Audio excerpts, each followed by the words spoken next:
We left that up.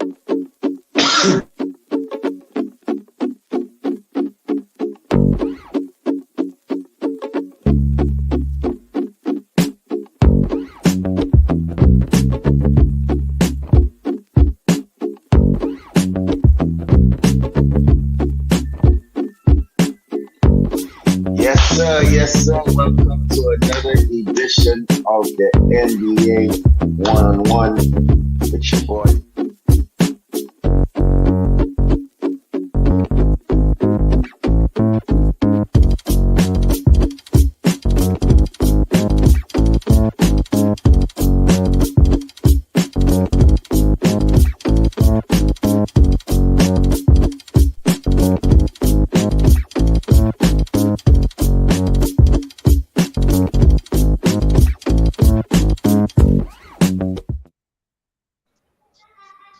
Yes, sir. Yes, sir.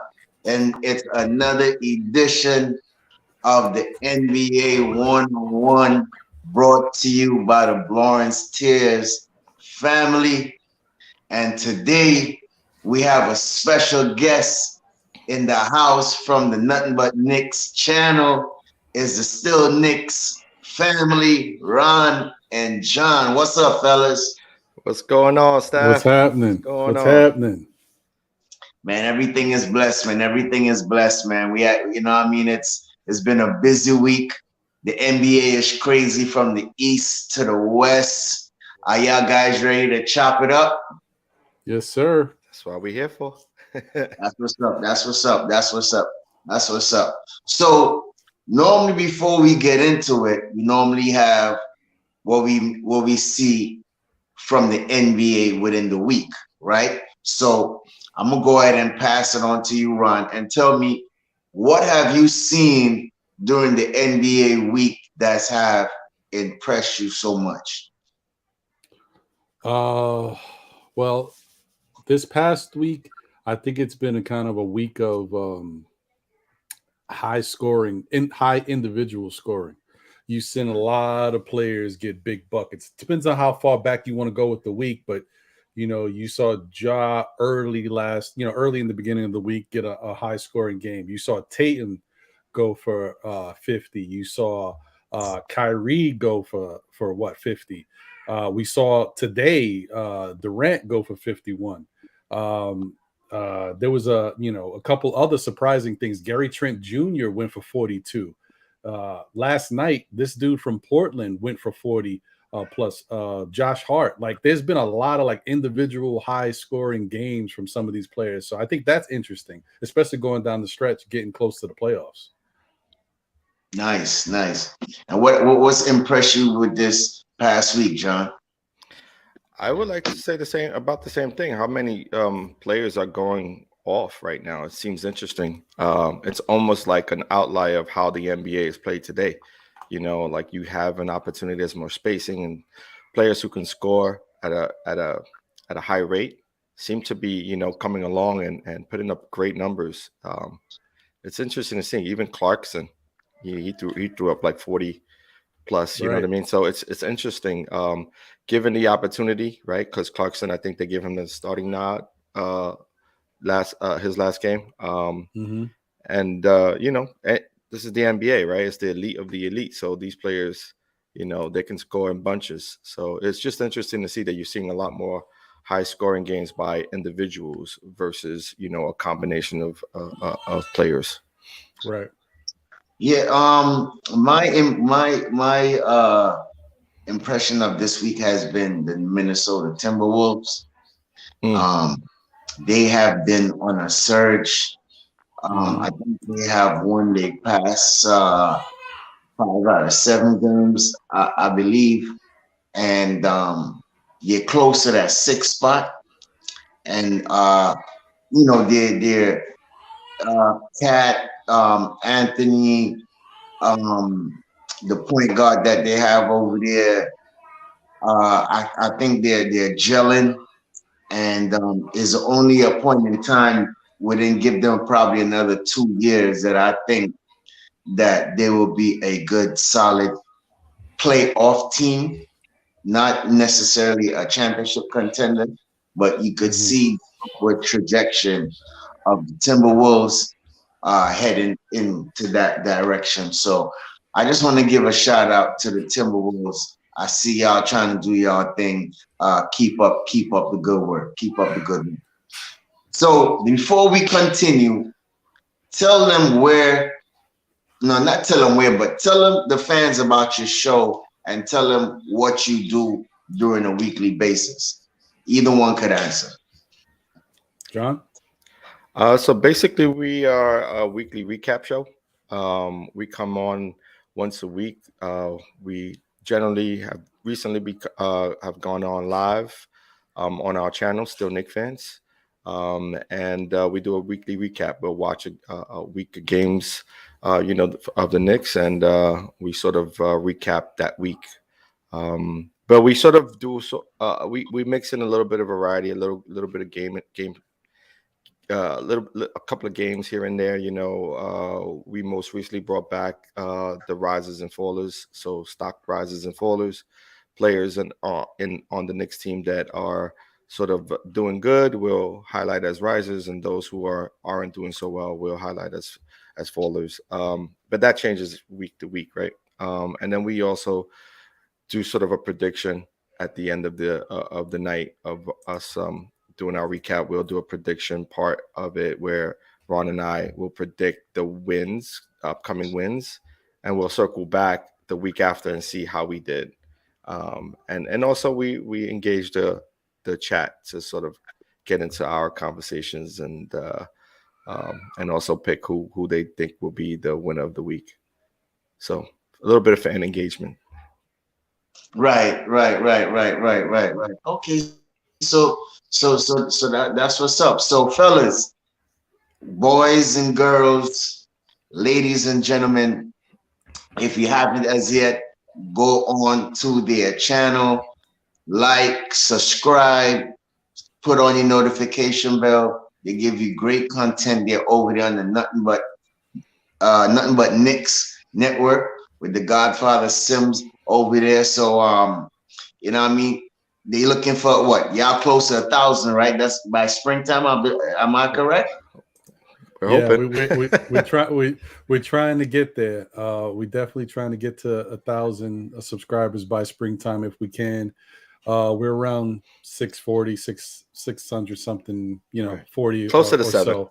Yeah. So, but I just also want to make it clear too that you can catch us, Ron and John, and my man No Way Jose, who holds it down on the ones and twos in the background, at Still Knick Fans, right? So you would have to go to the Still Knick Fans on YouTube and subscribe over there for us, for our personal stuff that we've got going on with the Monday recap show that John mentioned, as well as the Saturday Know the Ledge show that we got.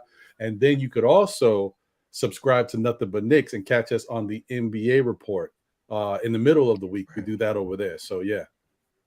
And can they follow you on Twitter? Do you have a Twitter handle?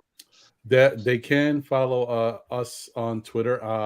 I have my own Twitter handle, but it's for the show, so it's Still Knick Fans. At Still Knick Fans is the handle on Twitter, and then John also has his Twitter handle. What's that on Twitter? I forget. It's like _ John or something like that. Let me see. I'll take a look. John's, I think it's at John _ Knicks. At John _ Knicks. Got it. It's where you all right. So don't forget, if you got any questions, you need to compliment on the show, you got any ideas for them, feel free to hit up these guys on their social network platforms and their social media handles. All right. So going into the next segment, guys, is the news of the week. And we like to call it Pass It or Shoot It, where we have a bunch of questions. If you feel like it's a thing that we need to get into it, we're going to shoot it. And if you think it's not really necessary to talk about it, we're going to pass it. All right? So, hey, just a warning. I'm a good no look passer.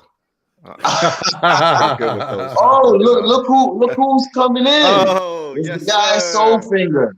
What's going on? Soul Finger. Nice for you to join us. I thought you would have been busy.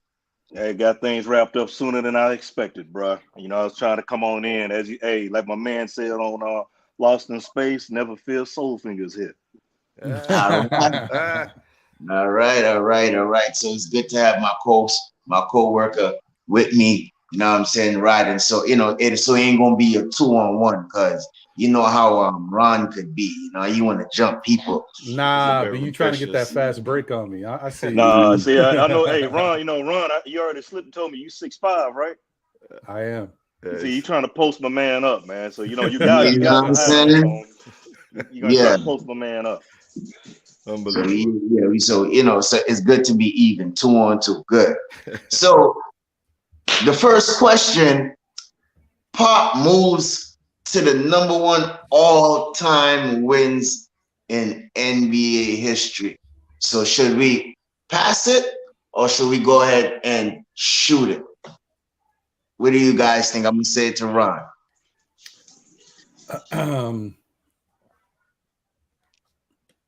I think we should shoot it. If I'm Okay. correct. Yeah. Good one. That's Yeah. that's what I I'm with think you. we I'm should with you. shoot I'm it. with you. Yeah. That's a All great, right. that's a great So we gonna shoot it. So Finger, since you just came in, I'm gonna pass it on to you. Greg Popovich, all-time winningest coach in the NBA history. Give me your thoughts. Well, the thing is we got we got greatness in the building with us, and we're doing it. It's our show. You let Ron decide to shoot it. I want to do about. Hey, I'm doing a no look behind the back to Ron so he can shoot that Joker, and then he could hey he could either move get a rock back and get John up on this. I want our guests to get in. I'm not gonna hog All right. spotlight. We got All right. greatness in the building. Let them rock. Let them shine. All right, Ron. So Greg Pop. I listen. I can't tell you how much I value Greg Popovich. I always thought so. It's funny about Popovich and the Spurs. Like as a Knicks fan, watching the Knicks throughout the '90s and going forward, I always thought when San Antonio became what they were, when it started basically with the two-headed monster of Duncan and Robinson. I, for whatever reason, just the way they do things over there, I never hated on their situation. I never hated on their team. I never hated on Popovich. His style, it was aggressive, but there's a respect level that I just always have for them. As as opposed to other teams where I hated their coach, I hated the whole everybody. I always respected San Antonio, and I think that goes to the work ethic, to the type of organization that he runs over there. And you respect the fact that not only is he that type of person on the court and his players play for him, no matter what type of players he gets, they all come in and out of that system and they all love Pop. They talk great things about him, right? But then who he is as a person off the court, his humanitarianism, how he speaks up on issues, how he really cares about people. Like, listen, I wish that guy the best. He's one of the last breed of true, really good coaches. This is part of that breed that's here, and I know we're going to lose him in some way or faction in the next couple of years. I know he's going to hang it up, but I enjoy the time while we got him. So I appreciate that, and salute to Mr. Greg Popovich. John? Hey man, Ron just said it all, man. That's why he's the superstar on this team.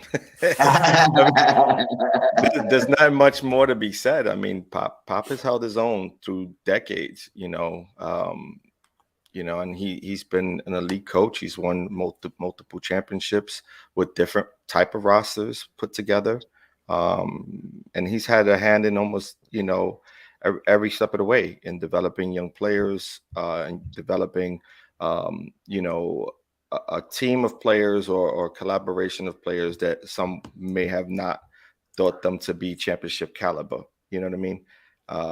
When you think about Ginobili as a third option coming off the bench, making those hard decisions to say, hey, I need you to come off the bench, even though you can start in any team in the NBA. It's not easy, but it takes a coach that can carry himself well and garner the respect of the players, and those players then believe in that coach. And I think it's true that those are the teams that he coached to championships are extremely underrated. as far as when people talk about, championships and how many they've won, and whether they're gonna those teams go down in history as the best ever. You don't really talk about the Spurs. You always talk about the Lakers or Boston or even Right. Miami, and Spurs get overlooked, but they beat some quality teams. Yes. So yeah, man. That's where I'm at with it. So let me do that no look pass back to Soul Finger. No, got it. I'm about to drain it like Allen Houston. Yes, sir. Hey, so regarding the Pop, shout out to Pops. Greg Popovich. Pop is one of the, he's a hall. I mean, cause we know he's a Hall of Fame coach. He should actually be on. If he's not on your Mount Rushmore coaches, even though there's a lot of great coaches, he's on. For me, he's on mine. He's one of them on mine. The things that he's done, and you consider San Antonio small market, the way he built a dynasty down in San Antonio, and the way he moved pieces around, and also the fact that he was also not only coach, but actually doing the GM work as well. So he was wearing two hats on top of that. Mm-hmm. That what makes it even more, even lovelier, the way he conducted business and the way look at DeMar DeRozan. Look how his game has changed since that time with Pop. So, Pop has been a blessing to the game. He's showing us how, it does matter to have fundamentals. It does. Coaching matters. Yeah, you have superstars. But then, too, you think about it, how many superstars did he have during his tenure there? I mean, you look at that long run. And again, you talk about Manu Ginobili. Manu Ginobili could have started on anybody's team. Anybody's team. That's a starter. Put him to the bench and made him even that much more deadlier. And if it wasn't for Ray Allen, he would have won another championship. Yes. Putting Tim Duncan down and putting Ray Allen getting that shot, he would have won another championship. So those things like that. Pop. You look at Pop. You like we all bleed orange and blue. We do. You can't tell me you don't wish sometimes like he was your coach. Let's keep it a buck. Yeah. I wish he was my coach. I had him in that organization. And one last thing, his coaching tree is successful. That's a great. Look at his coaching tree. His coaching tree is successful. Look at the reigning the NBA champs. That's from his coaching tree. Mm-hmm. Look at the Celtics, Borrego in Charlotte. Those are that's his coaching tree. If I'm not mistaken, I want to say Borrego. I'm gonna look it up, but I do believe he's one of Pop's disciples. But all in all, Pop has a he win. When you look at Pop, you look at winner. That's all it is, man. So I'm gonna wrap it up on that. Shout out to Absolutely. Pops. Congrats to him. Yeah, I want to say shout out to Pops too. He has hurt in my heart back in '99. Mm-hmm. When the Knicks was trying to win their first championship. Well, not their first championship, but in over how many decades at the time in that particular lockout season. And that particular season is when they had gotten Tim Duncan from Wake Forest. Was it Wake Forest? Yeah, Wake. Yeah, Yep. Wake Forest. Mm-hmm. Yeah, Wake Forest, right. And from there they developed that twin tower with him and David Robinson. And I will never forget that side play in the corner for Avery Johnson, and that sunk us. Right. So from there, Greg Popovich has went on to build dynasties with Monty Ginobili, Tim Duncan. He made Sean Tony Elliott Parker, a household name. Sean Elliott. You had the Kawhi Leonard. Ellis. I mean, Jesus. Yeah, all these great players he coached. You know what I mean? And he, as Soulfinger said, a testament to his character. Well, Ron said it too, taking his character with the humanitarian, you know what I mean, speaking on social justice, you know what I mean, and all these things. You can't say nothing bad about this guy. Even in coaching, this guy, your starting five will play like trash, and he doesn't care if you're a superstar. He is taking all five of those players and put in the bench, and then ask the starters if they're ready to play. You know, So, and I mean, you can't get a better coach than Greg Popovich, right? it, 1,336 wins out of 2,030 games coach. it's crazy. Wow. That's crazy. Followed by Don Nelson, Lenny Wilkins, Jerry Sloan, and the great Pat Riley. So Hey, that's a shout Mount out, Rushmore right there. yeah. So shout out to Buford, I think, who is the president over there, the owner of San Antonio, for keeping Greg Popovich happy for the number of years that he's been over there. So Right. shout out to the whole Spurs organization. Shout out to you, Pop. You deserve it. You're a legend, and you're gonna go down in history as one of the greatest coaches next to Red Auerbach, who has more than you, and Phil Jackson. Right? Hey, I'm gonna put my finger up like Sister Mary does in church real quick. I just want to throw one more thing, a couple more things regarding Pop. Real quick, James Borrego, he was assistant with San Antonio for 2003 to 2010. Still Great. 7 years. Yeah. Mm. And another thing regarding Pop, I didn't touch, and shame on me being that I'm one. Hey, he's a veteran as well. He actually gave, he did his time in service in the Air Force as well. So shout out to Pop. Appreciate your service, man. Thank you for your service. That's all I got on Pop. Shout out to Pop. All right. Shout out to Pop. So, this kid, he dropped 38 last night on Milwaukee. Oh, before we go there, I just want to give also Pop respect for also opening the doors for Becky Hammond. Yes. Right. Yes. You know what I mean? Very First good. woman first assistant. female coach. Yes. Trailblazer, man. That is he's a trailblazer. That's something. Yep. Can't go. Yeah, not man. seen. Yeah, look, he got so many accolades. I mean, it's a wonderful thing, right? And we're gonna miss him when he leaves this game. Shout out to all the ladies that are watching right now. You know. Yes. Shout out to all. Respect. It is Women's Month also too. So shout out to all the ladies. We love you, and we do have a trivia question talking about the ladies, right? So moving on to the next question, pass it or shoot it. As I said, he dropped 38 last night on the reigning champs, right? Do you think Klay Thompson can take the Golden State Warriors to the Western Conference Finals? John, I'm gonna shoot it to you. Either we could shoot it or we could pass it. Oh, I'm definitely shooting this one because I'm a big fan of Klay. I really do enjoy his game, and the one thing that I like most about his game is that he brings it on the defensive end. Right, he's sort of an old school player that way, where he doesn't. It doesn't matter whether he scores 30 or he scores 15. He's always going to be in front of you, guarding up the opposition's best player, and even coming back from injury. I know they tried to take it slow with him, but that's 38 points is just a testament of the hard work he puts in. You know what I mean? He could fall back on his laurels right now in his career. He's 13 plus years in. He doesn't have to prove anything to anyone, but he still goes out and he, does what he does, and he provides substantial, minutes when he's on the court. There were moments where he kind of shot the team out of a game, but they trust in him. They trust in him, and that's because he's built that rapport with that team. The rapport with Curry. Because Curry wouldn't be the player he is if it weren't for Klay Thompson to be a part of that squad. And the same goes with Green. Like, who knows what the ceiling would have been if those guys weren't together.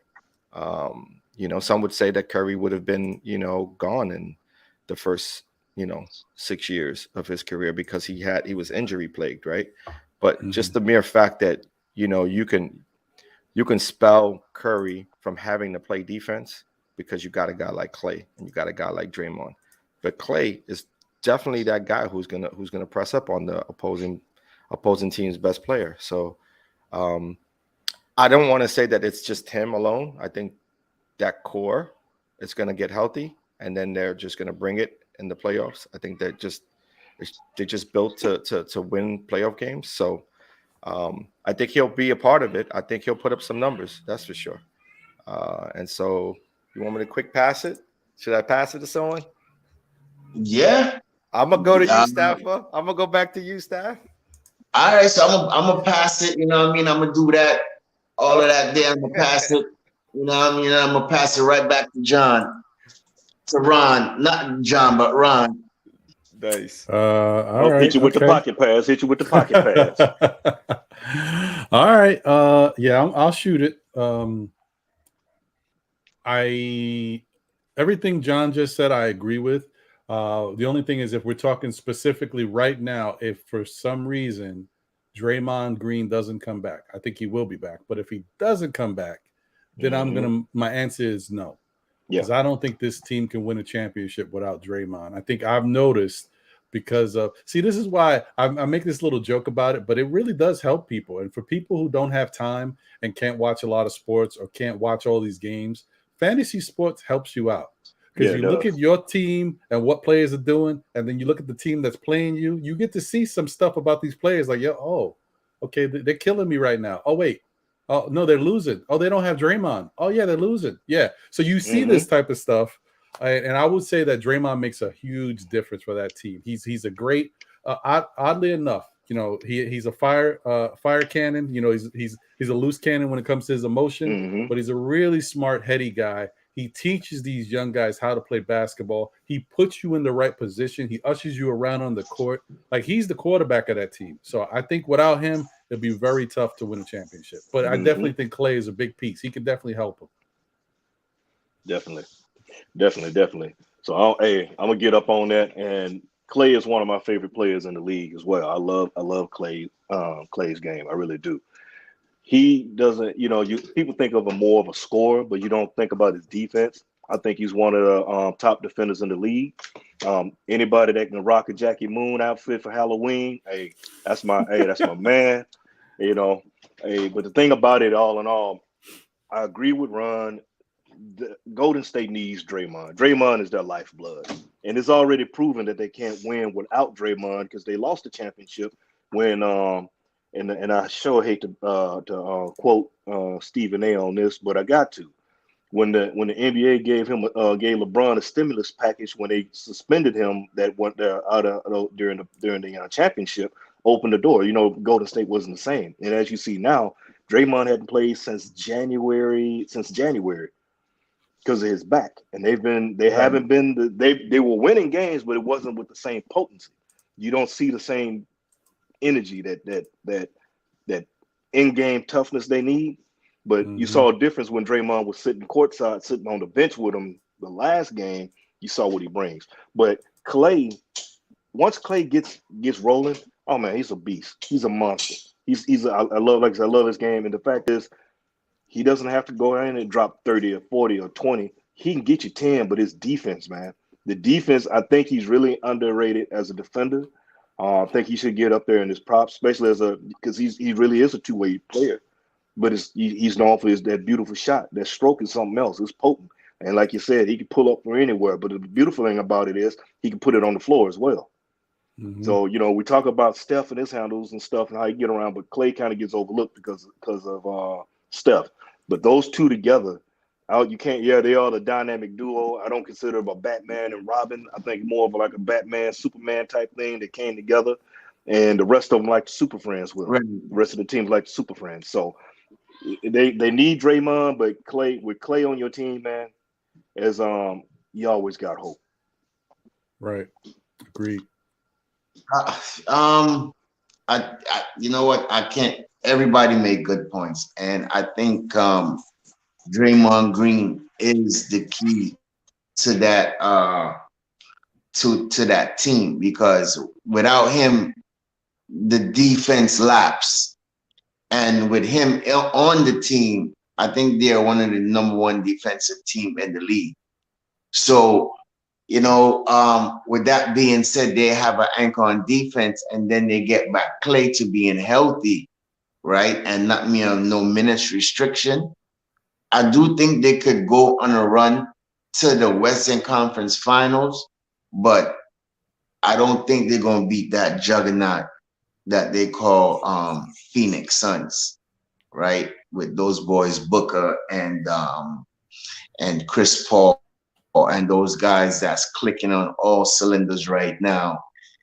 So it's going to be an uphill road for Golden State right now as they get back everybody healthy, and we will see what we could do. We'll see what Clay also is going to continue to do. Right, he put up 38 last night.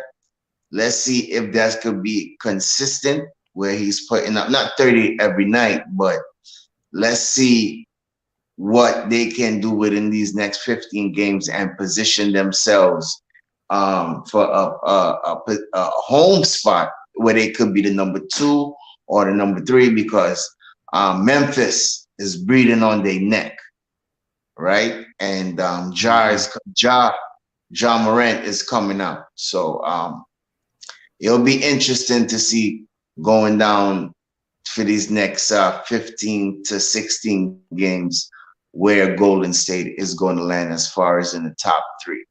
All right. Well, between 2 and 3, because we know Phoenix already clinched a spot and they're about 53 games, I believe, have won, and Golden State is at I think at 42, I believe, because they just beat Denver last night. So we'll see. So moving on. Wait. Let's not move on just yet, because I do want to Okay. I do want to say something about Phoenix. As good as they've been playing this year, we've seen this sort of before with the Chris Paul. Chris Paul brings it during the regular season. He also brings it in the playoffs, but he just hasn't been able to get over the hump, right? As a player. And that's the thing, that when you look at both the Warriors and Phoenix, when you have both teams healthy, you can't really go by what the regular season showed you. You have to go by experience in the playoffs.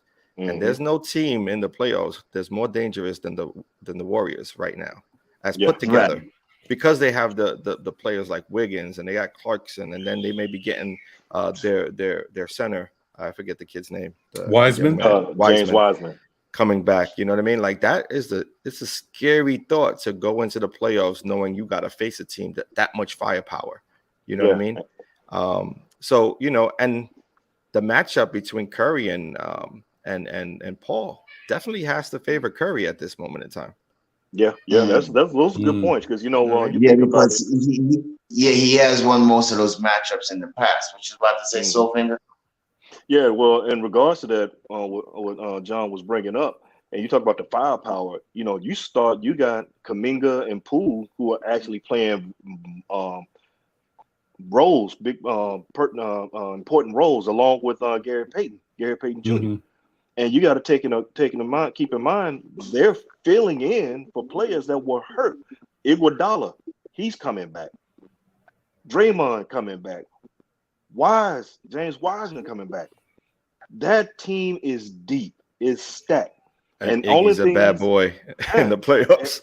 And all this experience they have, that's the one thing they actually have over Phoenix. One thing they definitely have is that experience. Experience trumps a lot of things. It overcomes a lot of little silly hiccups.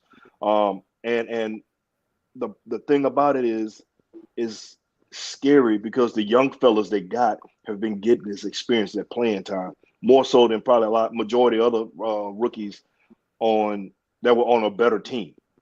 If you're a rookie on a bad team, then you're going to get that playing time, because your team, let's call it, your team sucked. They couldn't win their way up a wet paper bag, couldn't beat their way a wet paper bag with a chainsaw, grenade, and a tank. It ain't going to happen. But you got a winning team, because I remember when I was looking at this draft, I was like, man, it should be some kind of rule in place, because Golden State, their record doesn't say who that team is. That is it was wrong. It was wrong for them to get those picks and as high as they did. And not only did they get the high picks, they made the right picks, smart picks. Right. So shout out to the front office as well, of keeping building around their nucleus to bring in young players that can keep feeding into this machine, this monster they got. And and then after, you gotta tip your hat to Steve Kerr, man, which is another Greg Popovich. Yep. Disciple. So I mean, I don't, but you know, somebody may want to say Phil because he played for Phil, but no, he sat on Pop's bench. So that's Pop's disciple when it comes to coaching. Let's call it right, like you said. exactly. Another, Exactly. and how many champions? That's two champion coaches he's got under his belt right there. Pop. Yep. Him and voting out Hoosier. And then we Voting don't out, know yeah. what Adupo gonna do with Boston as yet. You know, and he's slowly showing his colors right now in Boston. Mm-hmm. Great segment going into Boston. The big ticket is getting his jersey retired. Nothing is possible. So Well, the big ticket, man, shoot it because I know you want to shoot it, Ron. So go ahead and shoot it, and then you can pass it any way you want. No. Behind your back, Throw me bounce the pass pass it. so I could throw the oop. Throw me the pass so I could throw the oop. Oh man, listen. I gotta shoot this one. I gotta shoot this one because this is, you know, this is legacy right here. This is my time of watching NBA basketball when I was heavy in it. Not that I'm not now, but like I was a young whippersnapper watching these guys get up and down the court and do what they did. And I, as a basketball player, I definitely respect the big ticket. You know, I mean, he was like, I loved his game so much. I hated it that it had to happen against the Knicks, but I loved his game, man. Those little baby jumpers he used to shoot, man. He was, to me, obviously not as potent as what we see from Kevin Durant now, but he was the Kevin Durant before Kevin Durant. You know what I mean? That long, that build and lanky everything. frame, that shot that you can't really block, and he was, that mid range was money. And his Honey Nut Cheerio references were impeccable. You know what I mean? Like, Yeah. sorry. You're wrong for that, Ron. You're wrong. But I'm just saying, he was just an incredible player to watch. And really on the court, I mean, he was a trash dirt bag when it comes to what he would come out his mouth to get under but it was all a part of the game for him. Like outside of the game, outside of the court, really good guy. People respected him, people liked him, but on the court, they knew he was a bad man and he was a man that would get under your skin. So, you know, you got to respect the two parallels of him. I also really always looked at him differently and appreciated him because of his connection to Malik Sealy with Minnesota. I just said, like, you know, the way he cared so much about that dude after everything that happened and how tragically, you know, Malik Sealy lost his life. I just said, you know what? Yeah, I just, you know, I was like, you know what? Even though I don't like this guy, but it's more of just how good of a basketball player he is and how smart he is with what his tactics are. So I respect him a lot. So good for him. And Stop chucking, man. Yeah, let me throw the alley-oop to John over there. Take that, brother. Stop chucking. My bad. I wanted to talk about Malik Sealy. So hold on, Soulfinger can tell you, I don't leave meat on the bone, B. I'm sorry. You sure don't. Nah, but going back to Minnesota, man, who would have thought, like, you know, that young, scrawny kid, you know, coming into the league at just 18, 19 years old, right? He was straight out of high school. You know what I mean? Yes. Can build that you could take a kid like that and build a foundation in Minnesota. You know what I mean? And what that team would have been had Marbury kept it together. Oh my God. And stayed with Wally there and a few other players there. I think they also at one point had Sam Cassell, right? They had Sam Cassell, and keep in mind they had Spreewell with that, and they had with the McNeely. Correct. That's so crazy. I forgot about that. Yeah. So that team would have been in the playoffs every year had Marbury not made that move. And it all came down to, you know, a Brooklyn kid just being homesick. You know what I mean? Because that was basically why he made the move. And also to sort of make a move for himself to get out under the shadows of one Kevin Garnett, because he knew he wasn't going to be the main focal point of that offense. Right. But yeah, man, I mean, the big ticket, he did it all, man. And for him to go to Boston, because he had a great years with Minnesota, to then shift over and reinvent himself in Boston, because his game was a little different when he was a young kid. You know, he would go to the rack. He had the nice jump shot. He had the mid range. But going into Boston, man, you see his backup game. You know, you've seen him back him down and work off the post a lot more. Yes. Really strong passer for his size. Yeah. He could run the floor with anyone. You know, and just to build a core between, you know, being able to take a back seat to Paul Pierce, you know what I mean? Because some would say, you know, those two won't match because, you know, Paul Pierce needs the ball. No, Kevin Garnett said, hey, it's your team. I'm riding with you. You know what I mean? Right. To take a backseat in order to make a championship run speaks volume about the person that he is. Speaks volume because not too many people would do that. Not too many people want to take the backseat. You know what I mean? And I know it well because I definitely take a backseat to Ron as always. You know what I mean? Whatever. so with that said, I'm gonna pass the rock to Soul Figure. All right. Look, like, hey, real quick, because, you know, hey, I got to give it to you, John, because Ron don't leave a lot of meat on the bone. You got to scrap and scrape and all like that, man. So, you know, if you think you're gonna get you some stew with that bone, bro, you're gonna get a lot of flavored water. So, You know what they say, Soul Finger, closed mouths don't get fed. So hey, man, that is true. That is true. I've been saying pass the ball for the last 3 years.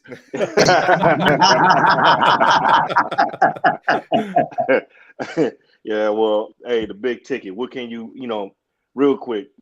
One thing I liked about him, you know, that he made Minnesota relevant during that time. And as we, you know, earlier was saying about the teammates he had, you know, the Marbury, he and Marbury was supposed to be that first dynamic duo that everybody was, but, you know, like you said, it was making a comparison, Batman, Robin, which wasn't cool with, you know, that whole comparison like that, because those two together were like magic. But then when he had his second, and the whole thing with Malik Sealy, and you know, it was tragic that we lost him the way we lost him. If the NBA wouldn't have, if the world wouldn't have lost Malik Sealy, I think that Timberwolves squad would have actually got them one. I honest, truly, in my heart of hearts, I think they would have pulled off a championship, especially the way they played, because that team was fast. They played hard. They had the defense. The only thing they were lacking was the bench. They had to improve the bench. That starting five they had was something else. Now, again, with the big ticket, one thing I like about the big ticket, I kind of count when he was in the league, I kind of think that was like the power forward era. Because you got to look at it. You had Dirk, you had Weber, you had my man Rasheed Wallace. Man, hey, Mailman was still there, but it wasn't. It was these cats that revolutionized the power forward position. You had Mailman who put his stamp, but these cats, KD, Weber, Rasheed, Dirk, they took power forward to a whole nother level. And then you have Chris Bosh coming up in there afterwards. Don't forget Tim Duncan too. Tim Duncan, yeah, Tim Duncan. Tim Duncan probably is, you know, he's one of the, I won't say the greatest, if not one of the greatest, because that's that's all opinion. But you know, Duncan was a monster. So, you know, that was the teams. If you had a power forward that can go and take a game over, it was money. Because it was, remember before, it went away from the center, started pulling away from the center, more to the power forward, unless you had Shaq sitting up in there, you know. But Kevin Garnett gave teams fits because you had the game plan, but he was so cerebral. And I think a lot of people overlook how cerebral he was, his approach to the game. Granted, he come out there like it was a mental case, talking to himself and hyping himself up. But to dissect plays before they got in there and put people into place, he brought Boston back, and Boston was able to keep rolling off of what he did. He was what he did, the Truth and Ray Allen. So, you know, shout out, congrats, KD. Even though that, you know, that her Cheerios now, I want to go me some cereal now because of that. But you know. But hey, I'm gonna go ahead and take the alley-oop and I'm gonna just dunk it right here, right? I think with Kevin Garnett, he was one of the first guys to receive one of those $120-something million contract, if I'm not mistaken, by the age of 21. Yeah, he was one of those get the big contract. I can't remember if he was the first, but he's in that group. He's in that group. Right. So I gotta tip my hat off to him by getting his money at that time at a young age. right? And then another thing what I want to ask the panel also too is that where would you put? No, all right. So let me bring it back. Would you put Kevin Garnett on your best power forward Mount Rushmore, knowing that he only has one ring? I'm gonna pass it to you, John. Wow, that's a tough one. Yeah. Again, I grew up. I was born in '78, so I grew up in the '80s. You know what I mean, '90s era. So it's hard for me to say what came before then, right? Because I wasn't able to see a lot of great power forwards that played the game Right. before that era. But I would say between the '80s and '90s and early 2000s, I would say Mount Rushmore is 4. That's Yeah. that's tough. That's very tough. tough. Just because, I mean, as Sofinger stated earlier, you had so many dynamic players, you know, and I've seen a lot of great power forwards. You could start with Barkley and Malone. You Yep. could also add, you know what I mean, James Duncan. Worthy. You can add James. Was he a power forward though, or was he a small forward? Well, he did Played play both. power. He played something. He played both. He played a little bit of both. But you know, So- But what was big his game James primary in there. position? Was his prime position small forward though? Possibly. You know, go back and make sure because I watched them all, and I remember he played power forward a lot sometimes for LA. But So even with let's like see. Rasheed Wallace, man, Rasheed Wallace is a That was my favorite. That was my monster. guy. You know what I mean? And then you had Sean Kemp, and you had guys like that who were probably a tier under. But I would say Garnett, maybe 4 or 5, possibly between the '80s to now. I would say. But even now, I mean, look at the power forwards that we've seen in the last few No, years. he was small forward. He was Forward. listed as a he was listed as a small forward, but I remember watching him play some power forward at times. Yeah. Well, I'm I mean, almost that sure was they that did. Laker team. Everybody, that was Laker team, yeah. Everybody interchangeable. shift. Yeah. Yeah, with the whole Lakers. I remember seeing him in some position, but he was a small forward.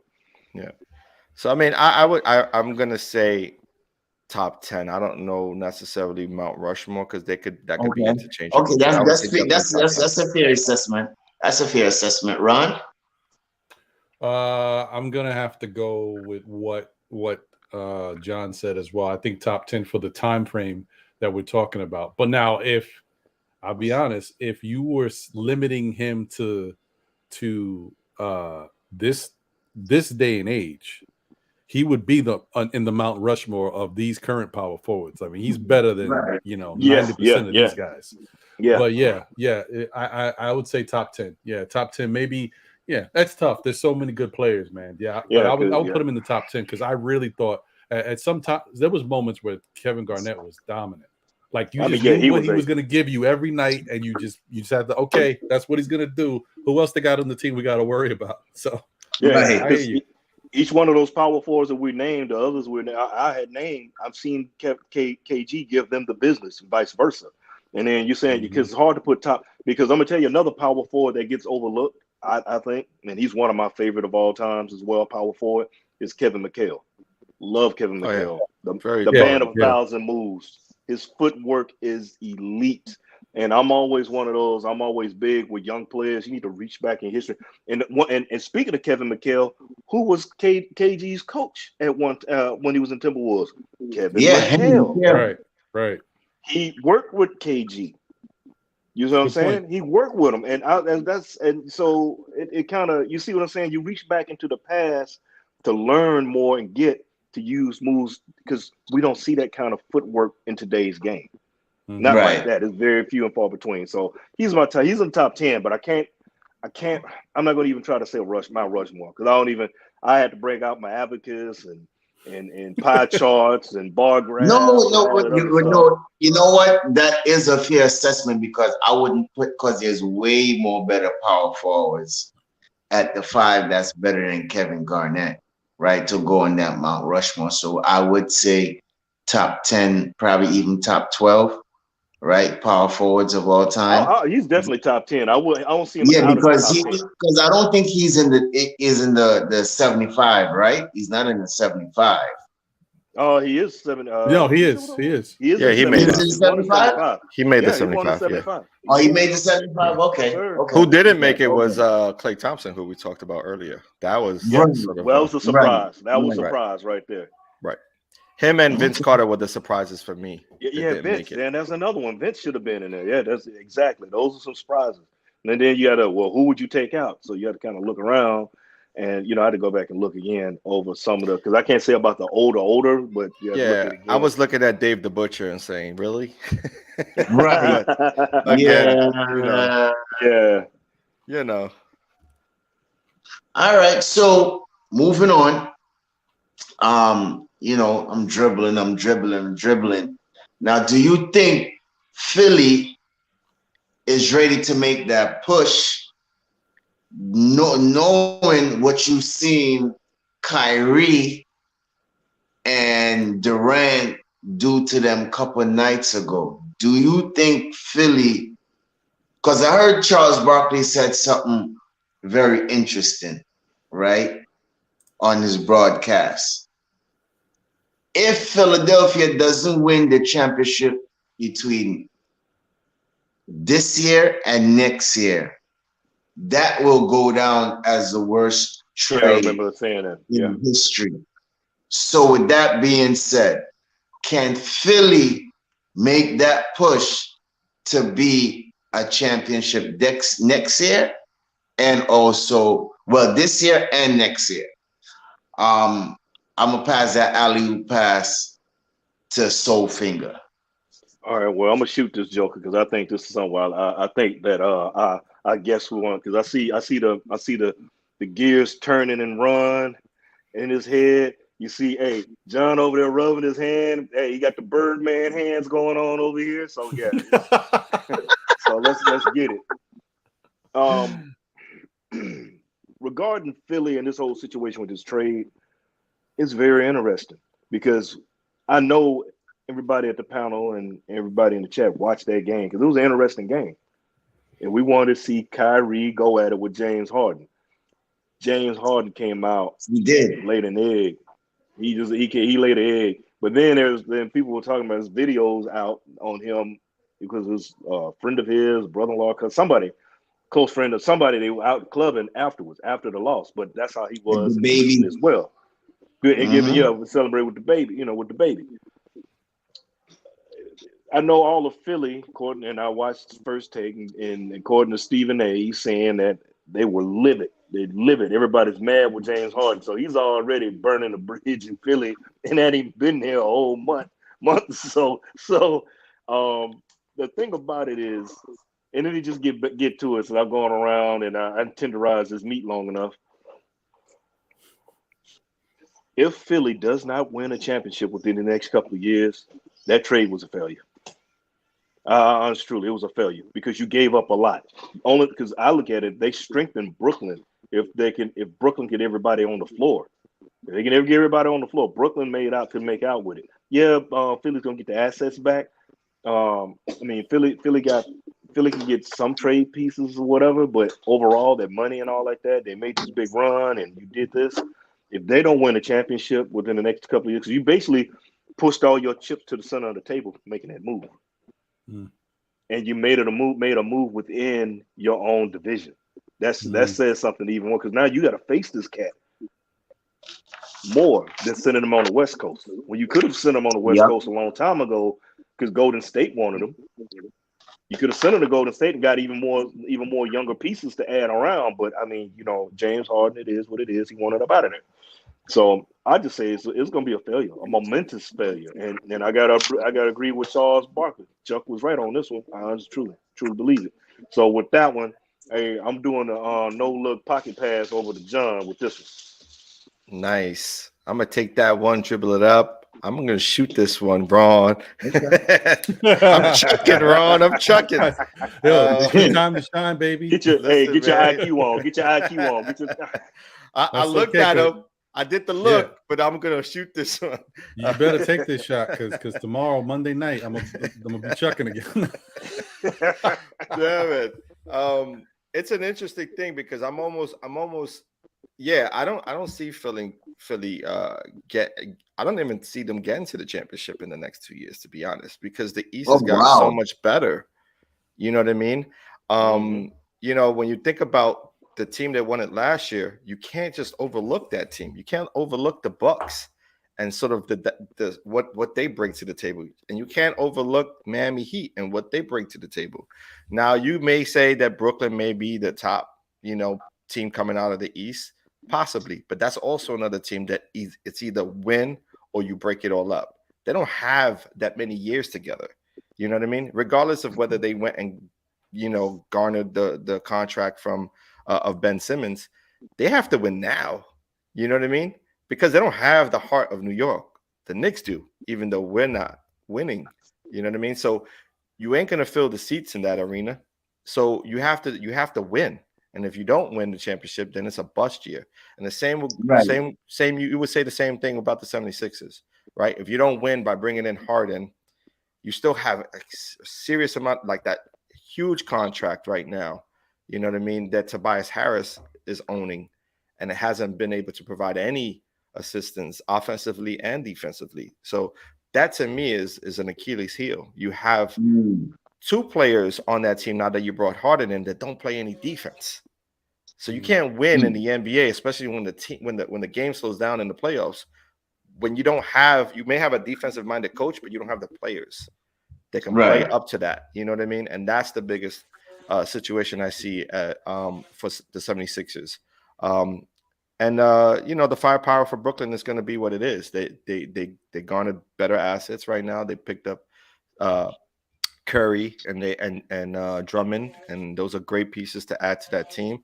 They're ready, heavy loaded with a lot of veterans on that team with Aldridge so they just gotten better.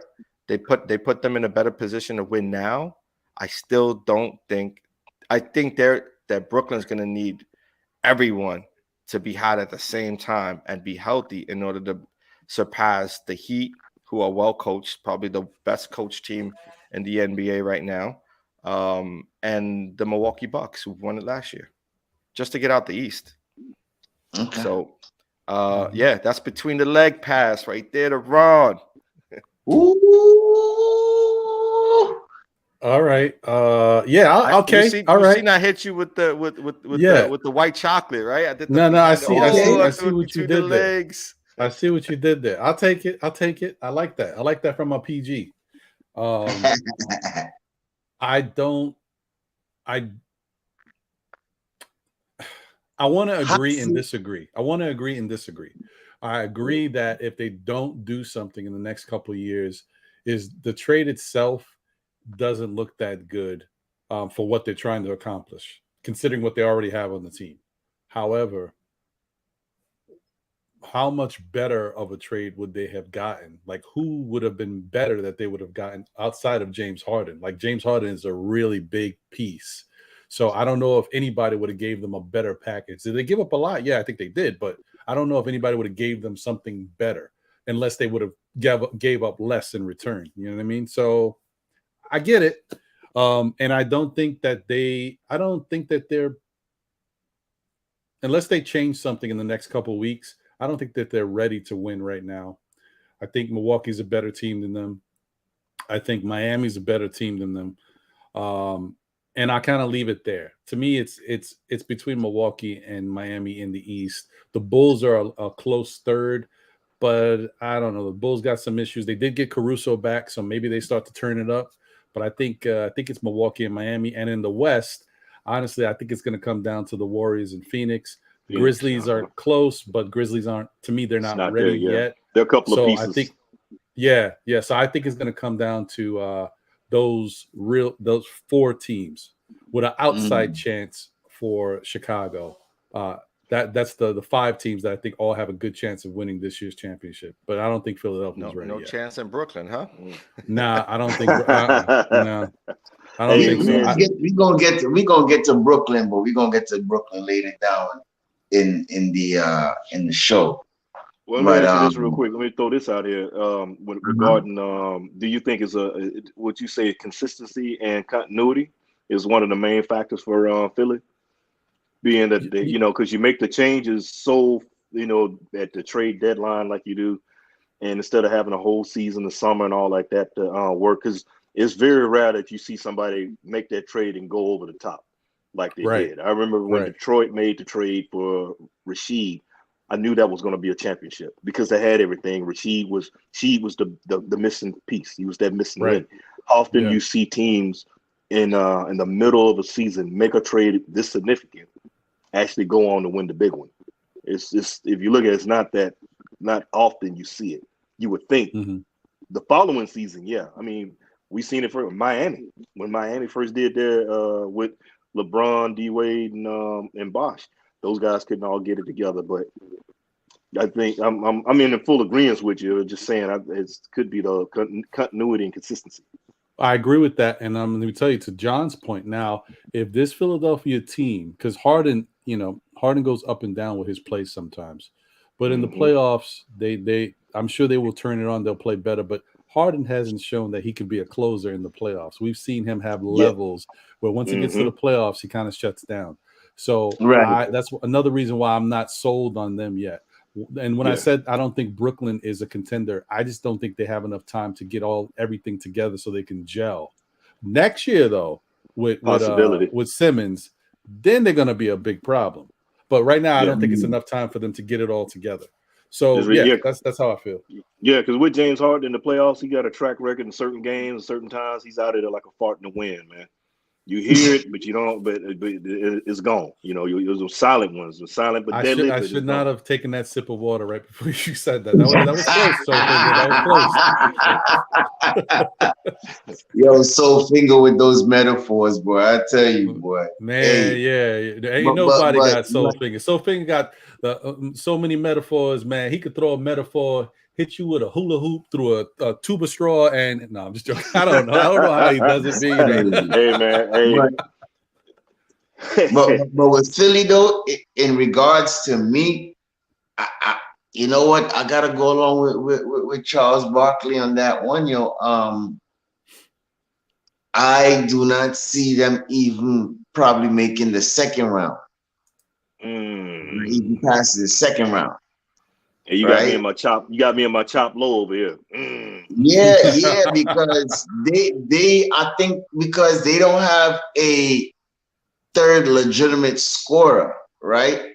Hmm. Maxi could be inconsistent, and then you got Harris, who's been left out of the offense, look lost out there. Yeah. So it's like, and then after, I don't think they bench it is good enough. I Yeah. think they He bench they got is him out there very, looking like very little. He's looking like little Johnny asking for more mush and can't get it, bro. It's a bad right. situation So for him. I do think if they don't make it at least to the Eastern Conference Finals next year, that trade that they did will go down as the worst trade or one of the worst trade in NBA history. So, and then James Harden doesn't have a good reputation. You're bouncing around from team to team to team to team, saying that you want to win the championship, right? And that's not a good look. You was there in Houston with Chris Paul, you decided to leave. You was there in Oklahoma City with Kevin Durant and Westbrook. It never worked out. You wanted to leave. But they You moved him forced on his own though. On that one. right. That one You was they forced your moved way that out of because they ruled Houston, money move. and you forced your way out of Brooklyn. So you at Philly now. You supposed to be all happy and stuff. You was glee and 5-1. Now you talking about, oh, it was good to get our butts kicked and what. Nah, you should have shown up. You should have shown up, because we getting to see that every big game that you play James Harden, you don't show up, bro. What's You don't. interesting is this first time. I'm sorry, just real quick. This is the first time we've seen a player of that caliber traded, moved to three different teams in a season. This is the first Yeah, time this ever happened. and it's not a good look. It's not a good look That's on the your first resume. time, and I was like, "Wow!" I never, not that I could think of, unless you cats can think of it. But I think this is the first time in NBA history that a player of his stature, of his significant role, has been moved. to 3 different teams. He's on his 3rd team in a year, 1 season. Bananas. Says a lot. Well, you know, the thing, not to continue, I don't want you to lose your thought, Stafford. No, go ahead, go ahead. Say, I was just thinking, like, you know, to me, James Harden lacks that supreme focus that you need to be a champion. Yeah. Like, he's a really good player. He's got a great skill set. He can do so many things on the court. I think he prepares. I think he practices, but he lacks that extreme focus you need. Like, to be that champion. You think after losing that type of game, first off, I personally expected Harden to go nuts. Okay. You just leave it. You want it out of Brooklyn. You go to Philadelphia. You're feeling good about a new situation. They're embracing you there. Your old GM or whatever, Daryl Morey is there. So you have a good, you know, that comfortable setting. Then you see like them clowning you a little bit with the little draft thing with LeBron and Durant, who he's going to pick. And then it comes down to, oh, yeah, I'll pick this guy instead of picking Harden. Of what, you know, it's like slapping him in the face, kind of playing with him. You got all that going on. They come into, to this game and they're playing each other. Plus, you got Kyrie over there, too. Yeah. Like, you got enough.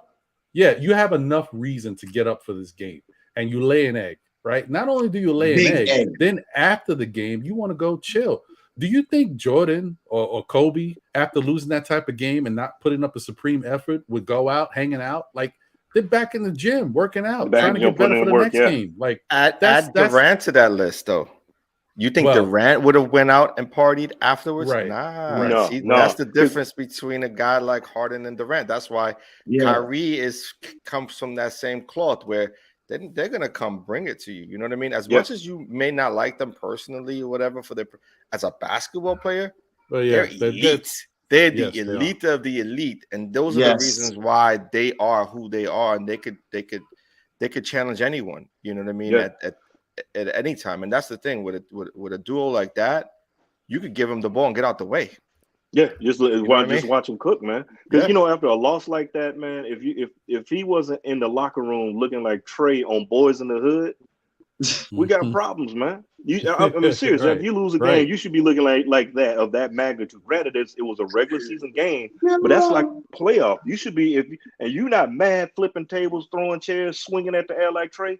We got problems, but yet you out there getting it in, you know, you two-stepping and everything, stepping in the way of love, getting your, you know, all that. And he tried to give a cheap shot like on the offensive end to KD. Like KD stopped in front of him, he threw that shoulder into him, and he ended up getting the call. But it's like, that's cheap shot type stuff. You ain't even winning the game, so you look really stupid. You know what I mean? Like, So they went on a mission. And if they wind up locking horns in the playoffs. Oh, look. Look at here. But moving on to the last question, and we can't forget out the King, man. The King hit about 3 50-point games this week, and he is on the verge of being the only player to have 30K, 10K, and 10K. 30K points, 10K assists, 10K rebounds. Now, to me, I'm gonna pass it to me because I want to shoot that. And he pulling the IQ. He pulling the IQ. Yeah, I was just gonna say. IQ, I'm looking for my own shot. I'm looking for my own shot. I'm hogging the ball, right? Hold on, Tips called the pick and roll though. You know what though? I'm gonna see you, Mitch, but I ain't gonna pass it to you. I'm gonna roll with the floater. So I think that's impressive, man. 30K, 10K rebounds, 10K assists, the only player in NBA history to reach that plateau. I think that's impressive. I think that from coming in the league at age 18, I believe, point forward, having the IQ of a Steve Nash, a Jason Kidd, to see the court, to be a fearless rebounder like a Drummond, a Rodman, all those fierce rebounders, and for you to get that milestone, King James, I gotta give it to you. I'm not giving you the GOAT status yet, but I gotta salute you on that 30, 10, and 10K milestone. And with that, Tibbs, he didn't like me. He pulled me out the game, and he put John in as a point now to run the point. So, all right, here comes John, Alec Burks, baby.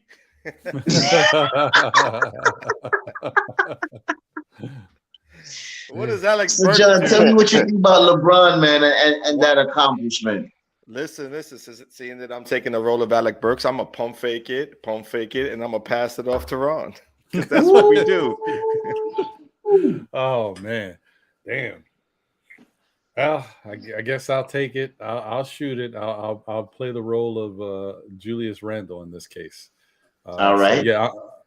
If I really want to shoot, I'll be Evan Fournier because the ball ain't moving after that. But whatever. Anyway, yeah, I'm gonna say kudos to LeBron. That's very impressive, and it's so impressive that I missed it. Be honest with you, I remember he scored 56, and I mentioned it earlier when we talked.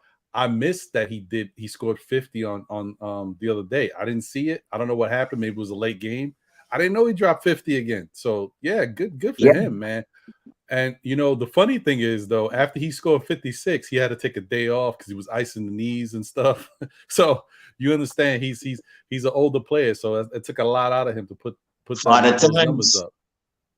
Yeah, and luckily for them, they didn't play yesterday, so he already got an automatic day of rest. So good for him. He must have been like, you know what, we don't play tomorrow. Let me see what I could do tonight. Yeah, so good for him, man. And that's very impressive. 30, 10K, and 10K. Yeah, man, he's definitely gonna go down as one of the best players ever. And it's really just gonna come down to who you prefer. It's gonna be Jordan or it's gonna be LeBron. And there's nothing wrong with that because LeBron he's shown me a lot, and he's continued to play and continued to have good moments. So you got to give him his credit. So that's what it's going to be. It's going to come down to who's the two best players in the league. I mean, in the NBA is going to be LeBron and Jordan, and then it's just who you like better. For me, it's Jordan because that was the era in which I saw a lot of basketball, and I appreciated it. So for other people, LeBron can be their nightmare. Jordan was my nightmare, so I'm gonna go with Jordan. Okay. And then I'm gonna pass it to Mr. Soul. Oh man, look! Hey, look! I'm gonna pull a Ben Simmons. I'm gonna run to the other side, and I'm gonna do a no look, and I'm gonna throw it out of bounds. All right. So that is the news of the week. Pass it or shoot it, right? That was very interesting segments right there. We had a lot of accomplishments this week. Shout out to Greg. Shout out to Clay for 38. Shout out to KD, right? Who's going to get his jersey retired. Shout out to, I can't say shout out to Philly because we don't know if y'all going to do anything. So, but shout out out there, right? So that was the end of the pass it or shoot it. So I want to tell everybody thanks for coming out. When you come in, make sure you press that like button. Make sure you press that notification button. We're on every Sunday at 4 p.m. Today we have special guests out of the Nothing But Knicks family. It's the Still Knicks fam, the dynamic duo, Ron and John. They're joining us today with their basketball wisdom, and we thank them enough. Give thanks. So now it's on to our NBA trivia. And every time I bring this NBA trivia, nobody seems to know it, right? So let's go. Hey, I got it once. I got it once now. And it is Women's Month, so I'm gonna keep it with the ladies, right? So the question, I'm hoping for some what they call I'm hoping this is all like it's not just spur of the moment. I hope it's like you know, pick from A, B, and C. You know, multiple choice is my thing. nah, multiple Hey, choices on look. this one. Hey, I'm with you on. Hey, I'm with you on that, John. Because when in doubt, Charlie out, baby. Now, and this is for the chat too. If you know the answer, keep it to yourself until we're getting ready to ask for the answer. And if you got any questions for me or So Finger, go on Twitter, right? Because we have our NBA mailbag, right? NBA 101, right? On Twitter, just go in there, search for the link, add us, tweet us, give us your questions, and we'll come back on the panel, shout you out, answer your questions. So go to the NBA 101 mailbag. We'd love to hear your opinions and what you got to bring to the table and how was your season. Anything you want to ask us, me or Soul Finger, right? So, question. Who is the only player to win the championship series MVP in consecutive years? WNBA, who is the only player to win the championship series MVP in consecutive years? I see Ron look like he in the space right now. I think I got it. I'm gonna go trying with to my narrow it down to two. favorite It's two. WNBA player. May I go? May I go? No, not yet, not yet. Not Oh, your yet. answer. I'm Oh, your hold on because I answer. think it's one of the two, one of these two. But I know Oh, your answer. whenever I keep it to myself, keep that on myself. Oh, your answer. All right, so we gonna get there. So the storyline of the week, right, has to be the Brooklyn Nets, right? And we're gonna talk about that. KD just came off an injury, right? They went into Philadelphia, crushed Philly. They played New York today, which was a tight game. They won that game. That's why I feel like Jay. That's why I feel like Randall's his son when he saw that picture. They look like they're trending up because I think they're probably in the number 7 seed right now. If I believe, if anybody knows, please correct me. Right there in the number 7 seed. Now, can the Nets see all what's happening? KD's back to being KD. They're at you 8 got right Drummond. Say that again. They're in the 8th spot right now. Okay, they're still in the 8th, right? But I believe they're 2 games over 500, right? Right now, after this yes, win, they put them at 1. Well, yeah. Okay, so they're 2 games over 500, right? I think they're chasing after Toronto. Yes, I believe it's in the 7th spot. Yep. Okay. All right. So with them being healthy, you got Seth Curry. He's on an ankle injury, but he soon come back. You got Kyrie Irving. Although they are saying that it may be possible that they may lift the mandate for Kyrie to play in New York, right? And these guys are getting healthy and they look like they're clicking. I'm about to say New Jersey. Can the Brooklyn Nets make a run to the finals as the team is constructed right now and they're making some noise? Do you see this team holding up the Larry Bryant trophy at the end of the season? John, let me know your thoughts. And that's the main storyline for this week, the New Jersey Nets. Yeah, I'm gonna definitely roll out and say that if any team could do that, it would be this Brooklyn team.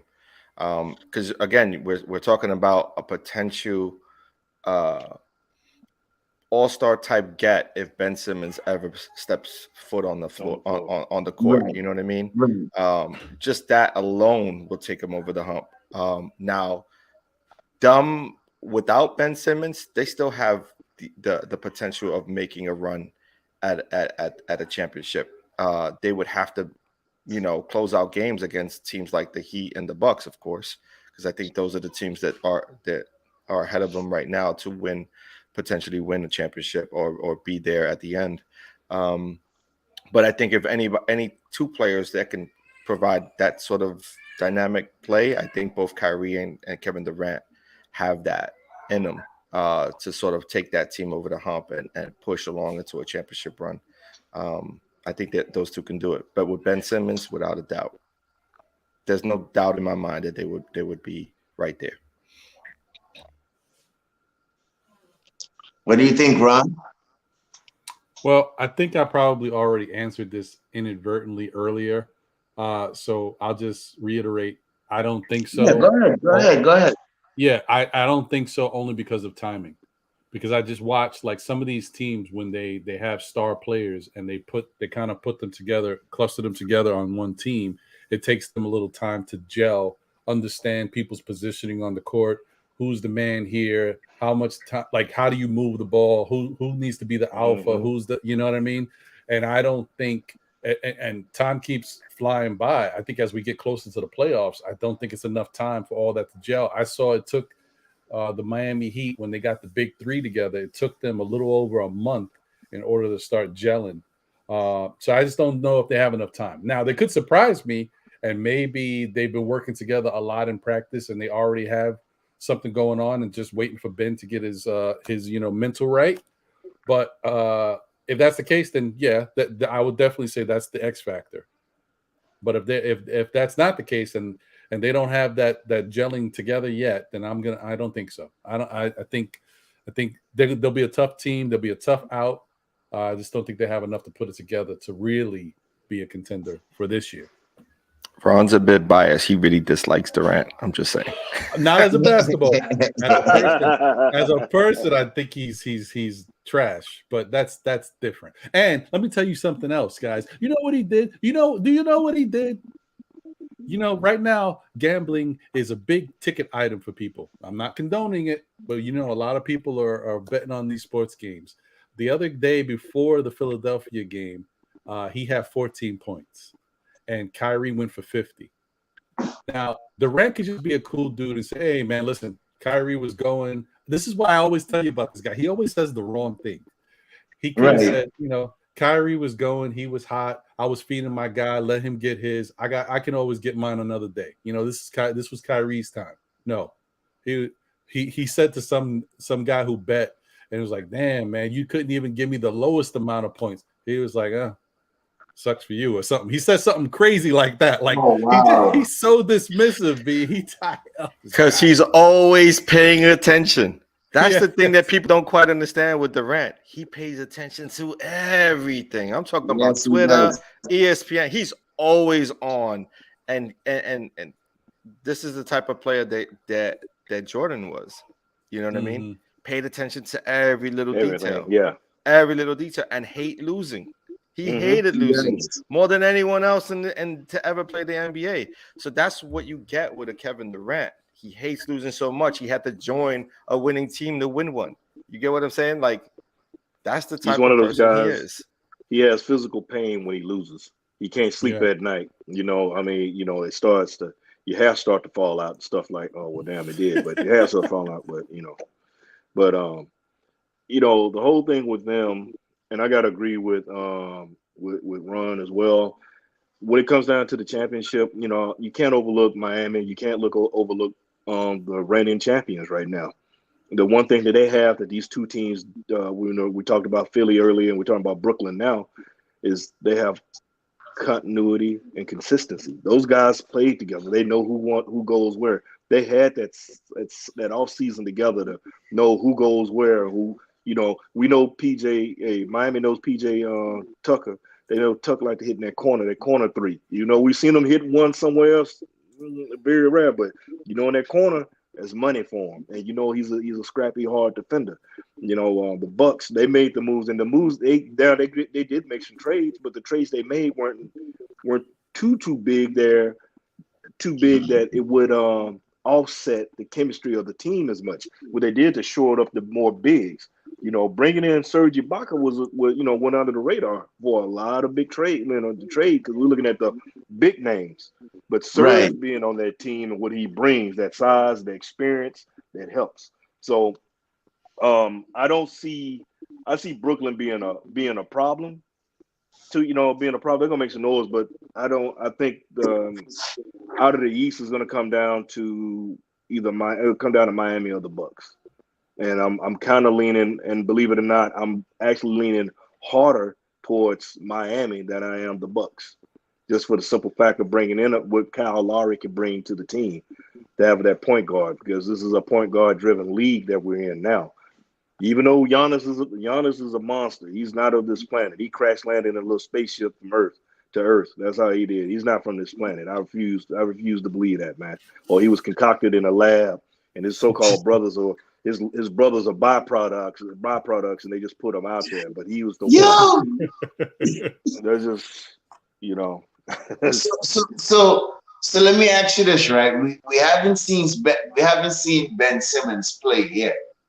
But, and I think it was you, John, that brought it up, right? Do you think Ben Simmons pushed them over the needle, or to that pinnacle? The reason why I say that is because you got a 6'10" frame who can do it defensively, can run the court offensively, doesn't need the ball, he doesn't need to shoot the ball, so there's no pressure for him, because he got shooters around him, right? He's not even the first option anymore. He's not even the second option. He may not even be the third option with that team. You get what I'm saying? So you're just asking him to come in and do what he does best, and that to me is just a winning situation, because he can play 1 through 5. You know what I mean?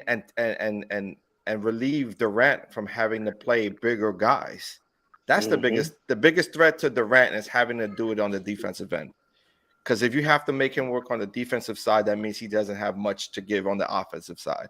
And he can give you 60 on any given night. You know what I mean? So what Kevin Durant is about, making sure he's not winded, making sure that he's got energy in the fourth quarter so he can make clutch shots like he did today against us. The New York Knicks. We were doubling him. We were running him past screens and everything. And we were making him play defense. And he still put up numbers today. And he cracked us in the cranium. He cracked us in the cranium for 53. Right. So can you imagine a Ben Simmons not having to do anything but play defense? You know what I mean? And push the ball, because the kid can grab a board and run, within 3-4 seconds, he's down the court, because he's basically Giannis, right? Him and Giannis have the similar games. Only thing is that Giannis has developed his game now to shoot. But think about Giannis when he was, first coming in the league, 3 years, same thing, same character, and still put up numbers, assist numbers, rebound numbers, block shots, steals. He can do all of those things. He doesn't have to score. And the thing Brooklyn has, they got more shooters, even though the average Joe he's out, he's been hurt, but they got shooters that can put around that what Ben Simmons need. That's why I was saying I really thought if Golden State would have been to make that, Golden State would have been a great place for Ben, because with the shooters they have around on that team, he just can run up and down the floor like a deer, like a gazelle, just run up and down the court, and just and with Clay and Steph. It'd have been crazy. That'd have been something to see, however, but it didn't go down like that. So hey, it is what it is. Right. You know what? I gotta see Ben Simmons on the court first before I'm gonna go ahead and announce this team as the Eastern Conference finalists, or even taking them to the finals. I have to see if Ben Simmons mental is right, because I can't see you coming to Brooklyn, where is a bigger market and a far more worse fan base than Philly, right? Hold on, you're assuming there's a fan base in Brooklyn. I'm so confused. Yeah, of course there's a Hey, fan base in hey, Philly. Hold on. Of course there's Hold on, a Stefan. fan base in Philly, Stefan, and you got two but Brooklynites here not who root for necessarily the to the Knicks. fact that. And say that again. You have two Brooklynites here sitting with you today that root for the Knicks. I'm telling you, there is physically no real Brooklyn fans. These Brooklyn fans, you know what they are? They're front-running fans. They're the fans who want to come to a game because they got the best players. They're following players over there. They're not following yeah. a team. So, you know, when you think about what Brooklyn had before KD and Kyrie coming, those fans that were there, those handful of fans, maybe 15 to 20 fans, those were the real fans. Well, I I want to see how Ben is going to act with all the criticism that's going to come with all the New York base. You know what I'm saying? Because you don't want to shoot, you can't make free throws. You understand what I'm saying? We don't know if Brooklyn could depend on you in the fourth quarter. If you get fouled, you're gonna make a foul shot, right? So all those are questions to me before I could say, okay, I'm gonna go ahead and put Brooklyn there as number one team in the Eastern Conference. As somebody said earlier, you still got to go through the champs, which is Milwaukee. You still got to go through Miami, where they got Eric Spoelstra, Adebayo, and the kid that they got, that what's his name again, Butler, right? And then you got the upcoming teams who's looking real good right now, and red hot Boston Celtics, right? So before I'm ready to go give the Nets the crown because of Ben Simmons and because KD's come back and he has looked good for these past few games, nah, you got to show me some more. No, And I hear what you're saying. especially It's like a Ben, Rick. you got to show me. Yeah, it's a You Rick got to Flair show me a situation. little more. Yeah, that's the Rick Flair situation. To beat a man, you got to beat the man. And you know, right now, not Brooklyn, but the Bucks are the man. Brooklyn got one tough hill to climb. You know, you look at it, they're chasing Toronto to get in the 7th seed. Because think about it, they're sitting back with it. They got to deal with the play-in. Which I mean, if they're playing, you know, the play-in, I'm pretty sure they'll beat whoever they play. But then now you got to deal with you got that last seed. You got to deal with number one seed. Do you really want to come out in the playoffs and deal with the number one seed? Who, if it stands, I mean, where it's standing right now is Miami, and we know we don't care what Miami's got the blueprint to go out there and beat you up, man. They're gonna give you body blows a whole game. So and we already know. The other thing about Brooklyn, they don't really touch on the age. You talk about LA and their age. Well, Brooklyn is not the young, not that. I mean, they got young players, but you relying on key players in a sense, with the exception of Ben Simmons. But you got KD, who's on the other side of 30 with few injuries, and then you have Kyrie, he's part-time. So and Kyrie's known for having injuries as well. So if you don't get Ben back anytime soon, and who's to say that Kyrie doesn't tweak something and goes down? Now KD's out there dealing with Miami.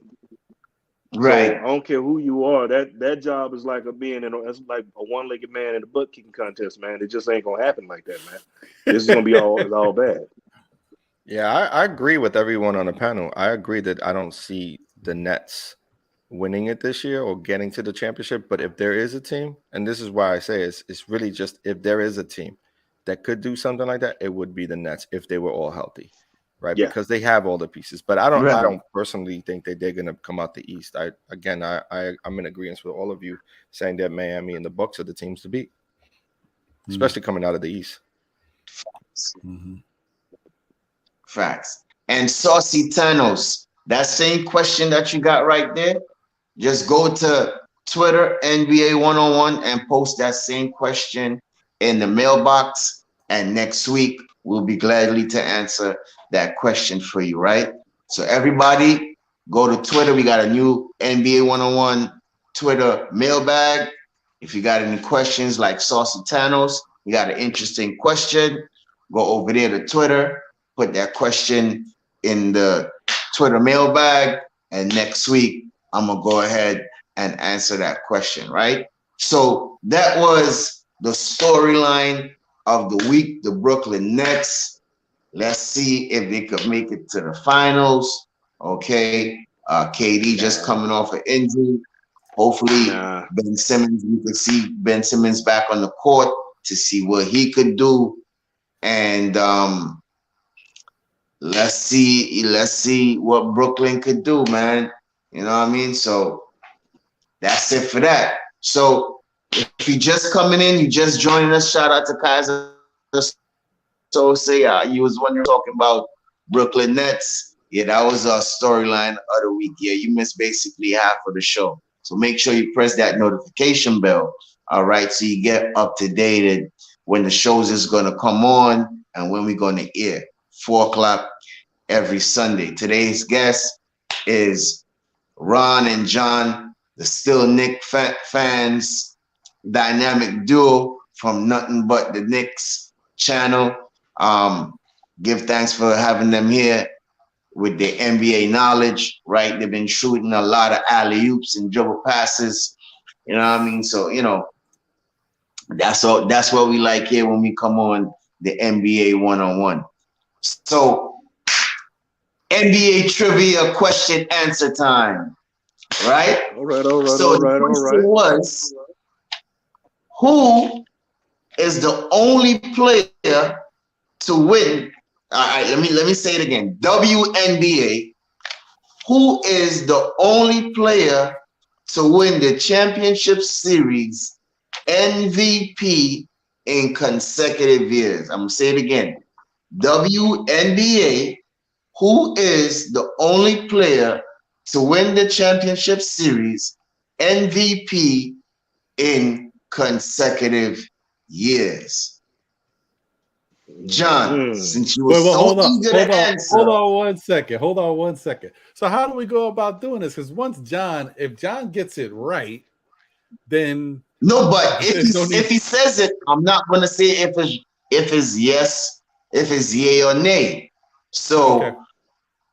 I'm gonna give him a chance to answer. I just can't remember the name. Rod, stop discontinuing. All right, let's not discontinue. Stop the traveling. Stop turning over the ball. Give the ball to the real superstar, KD. All right.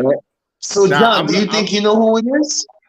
I really don't, but I'm gonna go with my favorite WNBA player, and that was Cheryl Swoops. So I'm gonna go with that because I know she went to a few finals, and that would be my choice. Okay, well, like Ron. Said, my bad, Finger. Ron. No. I think that Cheryl Swoops is the answer, but to be different, I'm gonna say who I think it is. I really do think it's Cheryl Swoops, but I think that my answer is gonna be, what the hell is her name? From the LA Sparks. Lisa Leslie. Lisa Leslie. Yes. Yeah. Okay. Finger. See, well, like I was about to say, I knew it's actually the player it came from Houston. She came off of Houston. At first, I want to say Cynthia Cooper, but it's Cheryl Swoops. I'm sticking with Cheryl Swoops. I was about to say Cynthia Cooper, it's Cheryl Swoops. It is. Anybody in the chat wants to put their answer up? WNBA, who is the only player to win the championship series MVP consecutive years? 20 seconds. Ooh, I'm going to give anybody on the panel if they want to change their answer. Oh, no, I'm sticking with it. I'm sticking with Cheryl Swoops. Like I said, I was about to say Super Cooper, who the people were calling the female Michael Jordan of the WNBA at one time. But Houston was putting it down. They had a squad. Teresa Thompson, Cheryl Swoops. I want to say it was what's her name, Perot. I think she actually passed from cancer. She died from cancer. The one point guard they had, I think she did. She was with Okay. him. But they had a 10 nice squad. seconds. Yeah, I honestly, I think it's Cheryl Swoops too, but I'm still sticking with my Lisa Leslie answer because I think I've heard this years ago. So, okay. Because Teresa Thompson drum also roll. came out too. She played up for the Fleece. Drum roll. More fire, rhythm beats, rewind selector. And the answer is by nobody. It was Cynthia Cooper. You got him. You got him. It was Cynthia Cooper. See what happened? So you were supposed to go with your original thought. I should have. See, when in doubt, Charlie out, man. See, There you when go. in doubt, Charlie out. Wow. I was right there. Yeah, man. So shout out to everybody for participating in the NBA trivia question. It is Ladies Month. So shout out to all the beautiful ladies that's in the chat, right? Whether you're a silent listener, wherever you are, shout you out. All right. Shout out to all the independent ladies.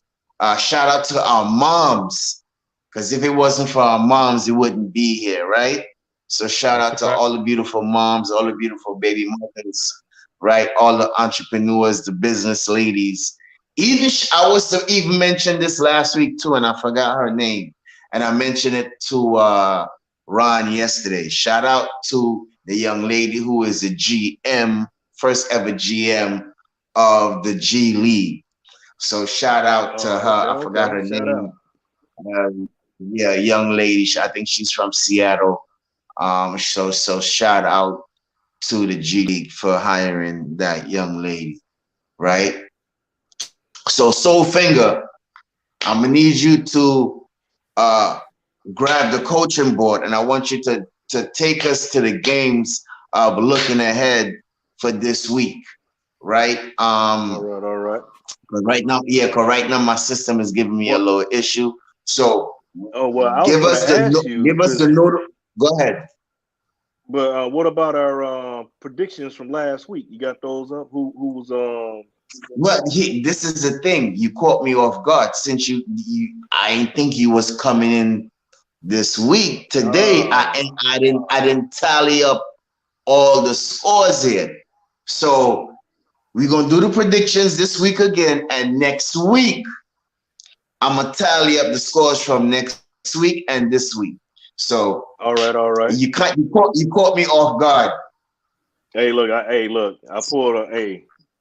I pulled a fast one on you. You know, I did an Evan Fournier. I was dribbling it down to you. You thinking I was about to shoot it, but I passed it at your ankles. Yeah, man. I ain't like that pass, bro. But it's all good. So give us the notable games, not the little dinky games like Pelicans versus Portland. We don't want to hear no games like that. We want to hear the important games, right? So on the Monday docket, so pull it up for me. So in the meantime, while you doing that, I'm gonna go ahead and shout out the chat, because without the chat, without the support, there will be no Still Nick fans. There will be no NBA one-on-one, right? There'll be no Lawrence Tears channel. So shout out to Delano Steele Jr. Right? Shout out to Kaiser Sose. Right? Shout out to Keith Turner. Shout out to Show M. Shout out to Rich Boy. Shout out to Justin King. Shout out to Saucy Thanos. Shout out to who else is there? Troy Fleet, Wilson Dang, Rob the Nick. Shout you out, my OG. Shout out to Tiffin Smith. Shout out to Omaha KC Kings. Shout out to T. Williams. Shout out to Jamie Peralta. Shout out to the New York Knicks. Shout out to Long Island Sound 1. Shout out to Knicks for Life. Chuck, what's going on, bro? Chuck Allen. Shout out to Bodega Y5. And shout out to the guys who came in, probably went out. If I missed you, you already know. Without you, NBA 101 is nothing, right? As I said before, when you come in, smash that like button. We'd like you also to become a Lawrence Tears member. So go on the Lawrence Tears channel, press join. We'd like you to be a family member where you get special perks, special shout outs, you get special videos, right? Follow us on Twitter at NBA 101, right? On Twitter, all right? If you got any questions, you got any shout outs, you want to be on the show, go ahead, shout us out at NBA 101 on Twitter, right? Shout out to Big Freezy, shout out to the Still Nick fans, right? Happy for them to be in here today with their knowledge and their presence. So Finger, are you ready, my brother? Yeah, I got it right here. Real quick. Hey, if you hadn't hit up Ron and John Still Knicks fan, hey, you missing out. Hey, this is the EPMD of Podcast Nation. So come on, hook these cats up if you hadn't joined up with them. You know, hey, you got the dynamic duo, the EPMD, like I said, the podcast world, Ron and John Still Knicks fan. They got always the show is on point. So like I said, you got me and Stapha Don. Our goal is to get up to that mountaintop and get in the running like how these cats got theirs going, because it's like a smooth wine or a good yak with a cigar or something like that. So if you like your wings fried hard, hey, that's what they are. They are fried wings hard. They hard wings. So,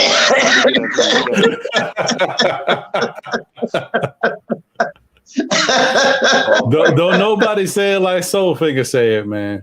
That's a fact. I'm just saying, hey, they those wings fried hard. So hey, tomorrow we got Clippers, Cavs, Nuggets, 76ers, Bucks, and Jazz.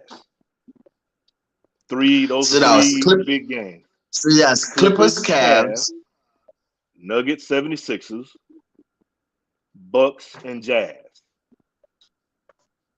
Ooh.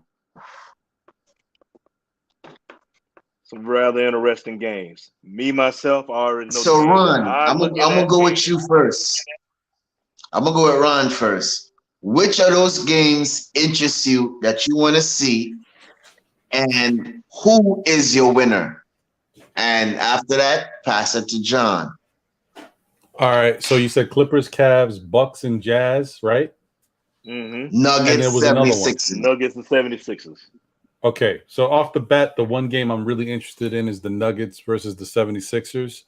But I will tell you that Nugget team is a little fool's gold. It's kind of fugazi, because I'll be looking, I don't know how Jokic does what he does, bro. I look at some of those players, like they're good role players, but it's a struggle, man. I don't know what he's doing over there with them guys. He's really impressive, really impressive. Because even like a guy like Aaron Gordon, what does Aaron Gordon do these days? I don't know. Yeah. But anyway, so yeah, I like that game. So I'll probably be looking for that game first, and then probably I think Philly will probably pull that out, because I just think Philly has a little bit more star power, and I think after the bad press that Harden's getting, I think he's going to start balling out again to prove a point. So I expect Philly to win that game. The Jazz and Jazz and Bucks. Nah, I think that's a good game too. I think the Bucks will win that one. The only problem I see with the Jazz since I've been watching them recently, at least a little bit more in depth, they don't always show up, man. Donovan Mitchell, for whatever it is, sometimes his A game is not there, and he kind of plays a quiet role. They don't have much production coming from Mike Conley. Mike Conley is finished in my eyes. Yeah. and Bogdanovich is the key. But he's a shooter, so if his shot is going, they have a shot to be in every game, and when it's really going, they have a chance to win all those games they're in.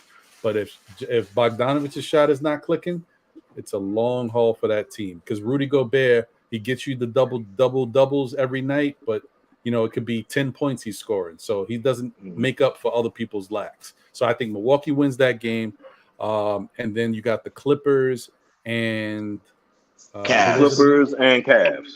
I'd say the Cavs win that game.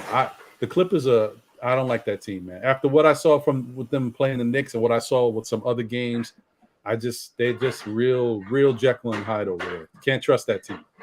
Mm-hmm.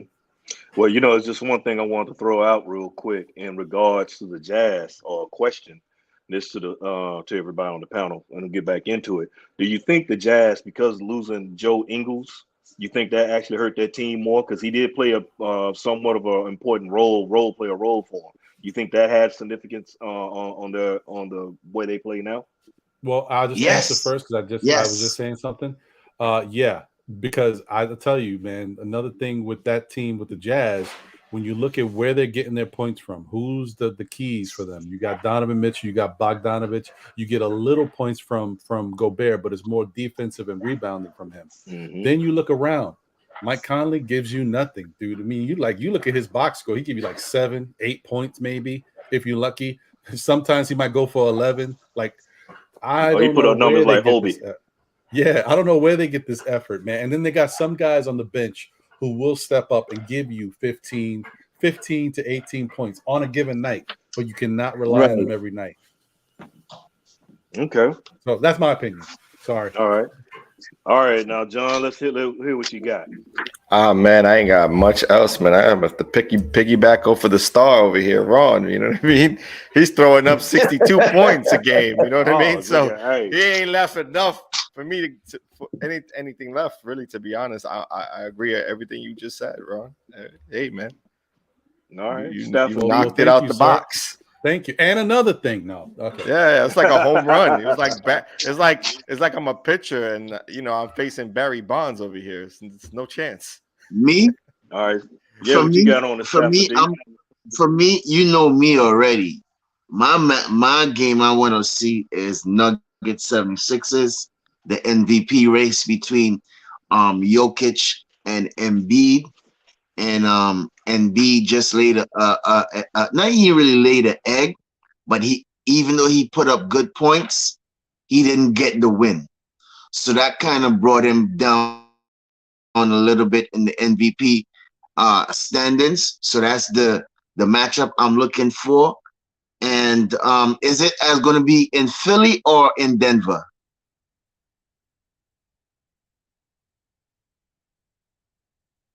Soulfinger? Forward, I had a mute. Look like we're gonna be in Philly. Okay, so I'm rolling with Philly for that one. Okay. All right. Well, it's unanimous. I'm going with that same game. Like to see the two big fellas go at it. So I'm not gonna say anything about that. I'm gonna move on to Tuesday. Now Tuesday, I don't even know if I should even go through these games because these games are not even worth mentioning. These like trash can games. All right, move on.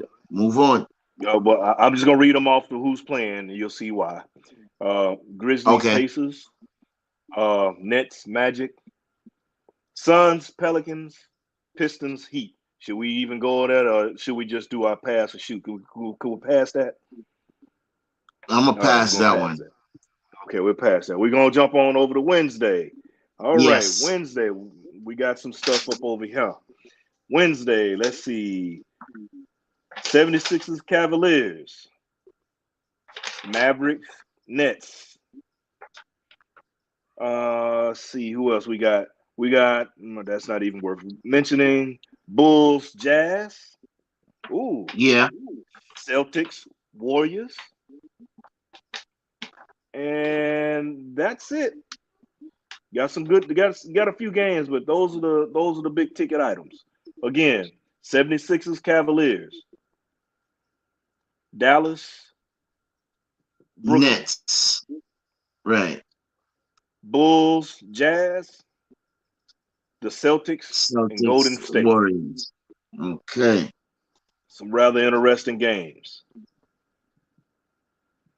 Well, hold on. And another one. I overlooked this one. Hawks, Hornets. That's the one I Okay. want to see. Hawks and Hornets. So Yeah, that's the one. So it means so go ahead. So go ahead, John, since you started off. Yeah, I mean, I'll speak about that game because I think the other games are good, but this is the game that sort of should be highlighted by each team. Like this is should be one that's sort of on the radar for each team. So I think both teams are going to bring their A game because they want to come. You know, they're right next to each other. They're neck and neck. So I think for those teams, they got to show and prove that they belong. And I think I want to say that the Hawks may come out ahead in this one. I'm thinking the Hawks. That's a good take on that one. That's pretty interesting. That Hawks Hornets. Because I had to go Let me back and look ask at you it this: again. is it going to be in Charlotte or Atlanta? Charlotte. Okay. So it's Charlotte, and then you got the Bulls, Jazz, Celtics, Warriors. That's a possible somehow that could actually be a finals game or a finals matchup in somehow some shit, way, shape, or form. If I mean the stars, moons, and everything got to align for it to happen. You know, but it's a possibility. You know, who's to say that Boston wouldn't be able to make a run? It could, but I don't think so. But I think I'm with John on this Hawks Hornets because they're fighting for their lives.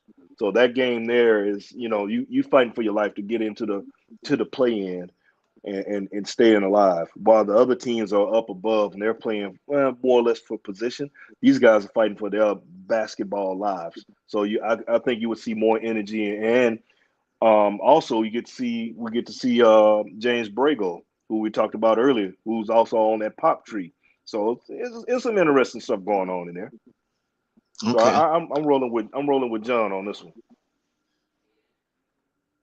Who you got? Taking Charlotte? You taking Charlotte or Hawks? I'm gonna take. Believe it or not, much as I hate to, I'm gonna have to take the Hawks. Okay. I'm gonna have to take the Hawks because Charlotte is playing good ball. They're up and down at youth like they are. You know, both young teams. But I got to give it to the Hawks. They got a little more time to gel. They had more time together over the Hornets. So I'm gonna roll with them. Ron. You want to read them off again? I think I remember Charlotte and Charlotte and Atlanta. Hawks. 76ers and the Cavs. Boston, Golden State. Bulls and the Jazz. And, Jazz, right? And then you got Dallas Mavericks and Brooklyn. Oh wow, I must have missed that one. Yeah, that's a lot. Yeah, Wednesday's chalk pack. Yeah, so I'm gonna say the game that I'm probably most interested in seeing is that Celtics and Warriors game.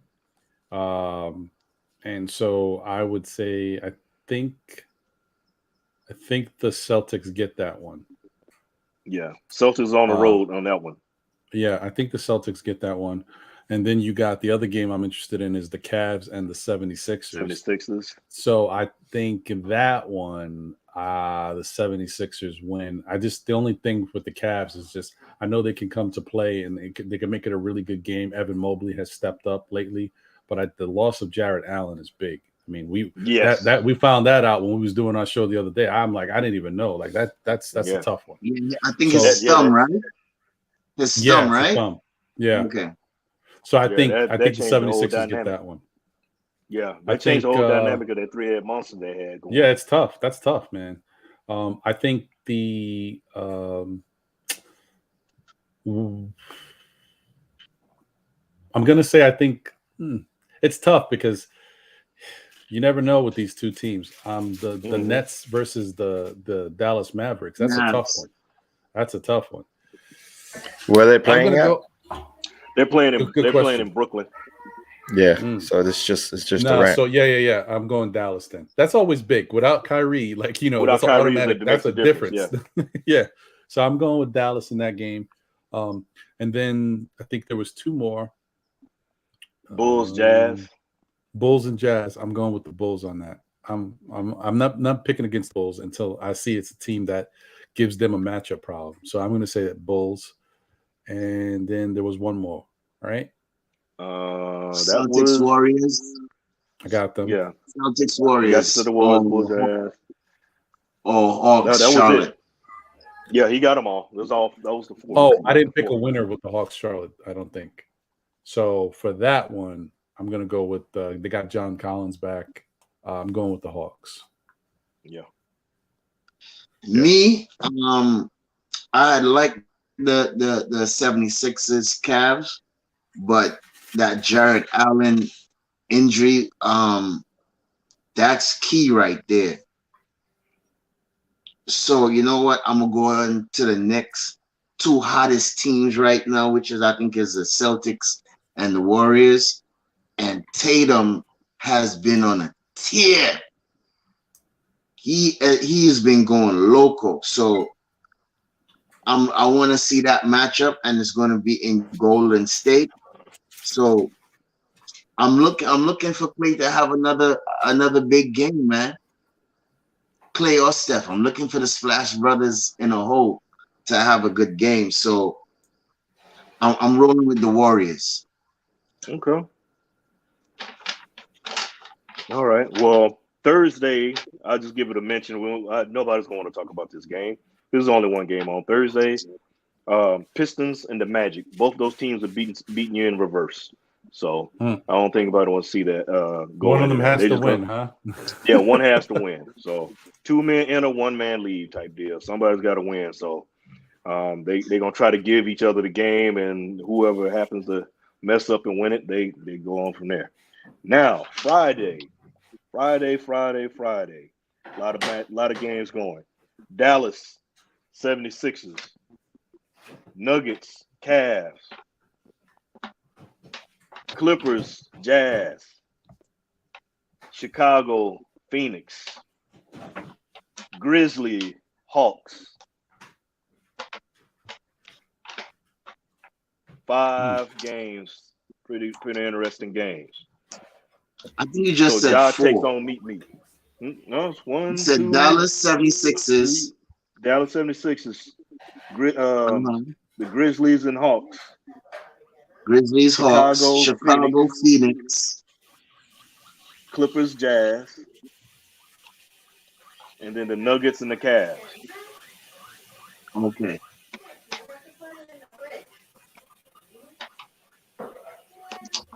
The one game that interests me right now would be to see how the Bulls hold up against the Phoenix Suns. Boom, I'm with you on that one. I was right there. Yes. I'm right there on that one. I'm right there with you on that. Us do. That's what we're doing. We are keeping a record. So next week we're gonna tally up everything. So we are doing that on the picks. Okay. Yeah, I'm looking at that. Also, the Grizzlies Hawks is gonna be rather interesting still. You know, Ja and Trey, they're both different styles of play. If I'm a pick, but the game I'm interested in is Phoenix and Chicago, but I'm gonna roll with Phoenix to get the W. You say that's a no-brainer, but still Chicago could probably surprise you, but I'm still gonna roll with Phoenix. They got that monster's rolling over there. It's rolling. Is the Bulls coming into that one healthy? I think they are. Well, they got Caruso back. They got Caruso back. The only person they got is Patrick Williams and who else? And Lonzo. Yeah. Man, I mean you sort of gotta pick the favorite to win, Phoenix, but it'll be interesting to see how. It's gonna be an interesting game. Yeah, it's gonna be an interesting game to watch.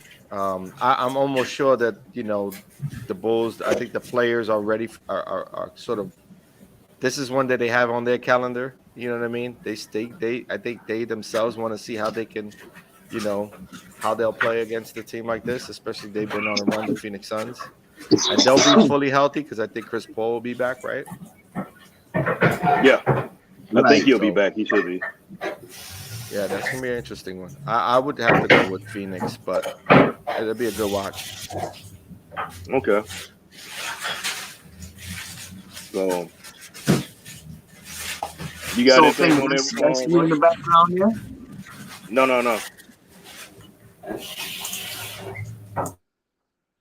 No, okay, No. okay.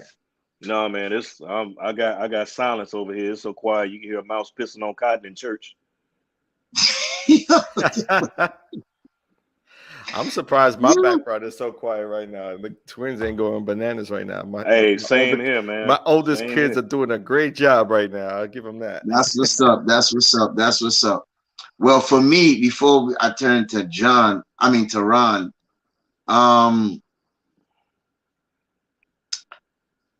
boy, you know what? I'm going with the Chicago Phoenix, and I'm gonna go with the under. I'm gonna go with the not favorite. I'm gonna go with Chicago with that one. I think the Rose are gonna come through. Okay, Yeah, you getting your yeah. Aaliyah? You gonna get your Aaliyah on? You gonna rock the boat? Rock the boat? Okay. Yeah, yeah. I'm taking Chicago with that one. I'm thinking Chicago is gonna go in and shock Phoenix, and Okay. the Rosa is gonna have a stupid game. All right. You It's know gonna what be the it's gonna pair? be a close game, but I'm taking Chicago to go into Phoenix. That's a matchup I like to see though.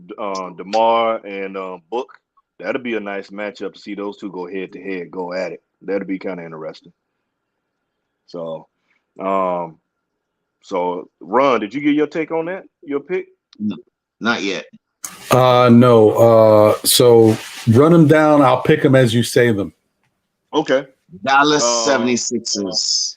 mhm. 76ers. Okay. I like to see that game.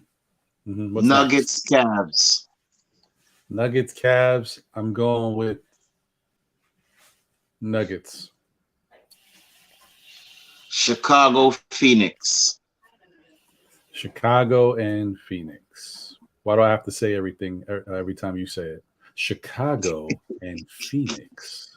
Because it brings more drama. It makes it more Right. interesting. That's going to be a really tough one. That's a hard one to pick. I'm going to say Chicago. Oh wow, okay. Another one. Rock the boat. Rock the boat. Get your Aaliyah on. Okay. I see you. Let's see. I think that was last of them on for that day. No, Saturday. Memphis Hawks. Memphis Hawks. No, that's Memphis. Yeah. It's not as good of a matchup as I would like it to be, but you know. No, the Chicago. I want to see Book and D Rosen go at it. So I like to see that. I think that's gonna be the most hit up.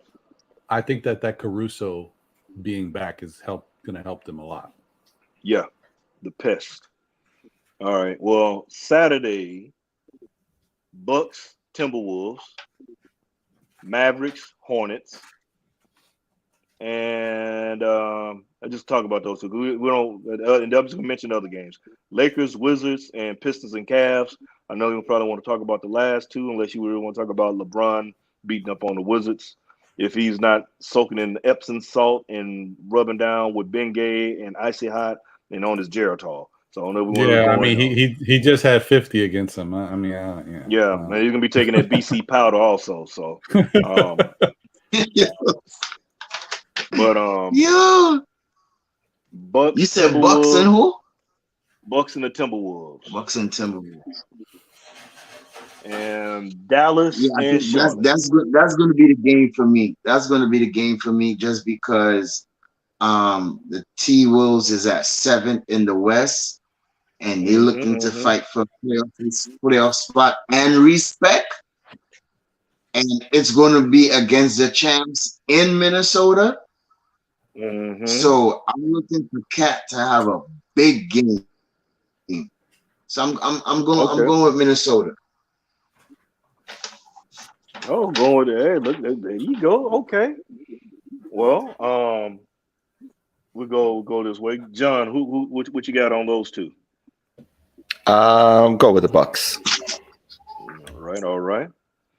Ron, what you got? I'm going with the Bucks as well. And what's the other game again? Dallas and Charlotte. Oh, Dallas. Okay. I'm actually gonna go Charlotte for that one. Ooh, Dun, dun, rock the dun. boat, rock the boat. Oh, getting our Leon up in here. Well, I'm taking the Bucks, and actually, you know what? I think I'm gonna rock with the Hornets myself because they're playing at home against Dallas. So I think I'm gonna go that right. All right, so we're on the last day game docket, and that's Sunday. So we have on the docket. Let me go back over. You got the Nuggets and the Celtics, and like I thought we had more than that. That was gonna be worthwhile. Not too many. Well, yeah, Raptors and 76ers. That's a good one. Those are two best games on the docket. Everything else is looking one-sided. Well, you said actually, I'm gonna throw this game out here. Believe it or not, that'll be an interesting game. Our beloved Knicks versus the Jazz in the Garden on Sunday. Okay. I mean, I don't want to see that game, but I guess I want to see Mitch against Gobert because we didn't get a chance to see that. Yeah. So I mean, it's worthwhile. I mean, considering and the reason I threw that game in there because all the implications, all the rumors, and all the other stuff. We already know about the stuff with Spider and the connection with us, as the media likes to, put my quotey fingers up. The media likes to talk about. So that's why I threw it out there. If I'm picking the game out of the ones I just mentioned between the Nuggets and the Celtics and the Raptors and 76ers, I'm looking at the Raptors 76er game. That's the game of interest for me because the Raptors are playing. They're at the 7th seed, and they're trying to keep Brooklyn off their back. So they got to win. And the 76ers, with everything they got going, will James Harden start to go bananas after what happened with him the last time? So it's thing of interest right there. If I'm going to pick out of that game, and they're playing in Philly, I'm going to go out on a limb. I'm going with the Raptors. I'm gonna say Embiid's too big for them. I think Embiid's just gonna be too strong down low. I don't think they got anything for Embiid. They could play off of Embiid against Toronto. So I'll say the 76ers on that game. But it's good. It's a good matchup. Yeah. I want to say 76, but I want to be different. I want to go out there. I'm going to rock the boat. I'm going to get my Leon so everybody else. So that's going to be my rock the boat pick. Okay. I'm looking at the Nuggets Celtics. I'm looking against the Williams kid against Jokic. I think that's going to be a matchup to look for. Offensive big against a defensive big. And you know what? Even though it's going to be in Boston, the Nuggets is kind of shaky still. Actually, Boston's going to Denver, so it's going to be in Denver. Boston going to Denver. Okay, so yes, sir. I'm sticking with the home team. I'm going with the former MVP. I'm going with Jokic. Okay. All right, Ron, who you got? See, Ron over there, like he's over to getting stat checking, calculating, brought out the abacus. Well, you ain't lying. I actually am looking at some stats, but all right. Yeah, my memory's bad. B, we gotta go down in order, man. It's all right. Hey, it's all right to have senior moments. I have them many a times. I'll give you the first game I came of out of the three. Jazz and the Knicks. Next, Raptors, 76ers. And the last one, Celtics and the Nuggets. All right, Celtics and the Nuggets. That's an interesting game. That could be interesting. Could go either way, but I'm going to think Celtics is playing so good, man. It's hard to pick against them. So I'm going to say the Celtics. Every time I think I count the Raptors out, they burn me. So I'm going to go with the Raptors. Oh, come on over and rock the boat with me. Rock the boat. Rock the boat. Hey, that's what I'm talking about. And then with the Knicks. Knicks and the Jazz. It'll be a competitive game. I think the Knicks are going to win. Let's get the Knicks, baby. Yeah, I think the Knicks are going to win that one. There you go. You know, if I'm gonna go on roll with the home team on that as well, Knicks, and I'm going Nuggets in the Celtics game. I already told you I picked the Raptors for the other. That's my rock the boat pick. I mean, with the Jazz Knicks game, of course I'm gonna watch it. But to tell you the truth, I don't care if we win or lose, man. That particular game, I don't care if we win or lose. Yeah. So I think I'm gonna just draw the line on that one. Yeah. I mean, I want to roll with Uncle Freeze and go 11-5 for the next 15, 16 games, but I don't know. It's I don't want to make it a Nick topic, but yeah. We leave that for next morning drive. We need that for next morning drive. Oh yeah, you know but hey, it's part of the NBA, so we can talk about it for a high. You know, bring up a game. So, well, fellas, right, I have to start getting going. I know, I appreciate your guys' time. Yeah, we're about to wrap up, John. Wrapping it up now. Yeah. I'll hang tight then. All right, cool. Yeah, you're about to wrap up.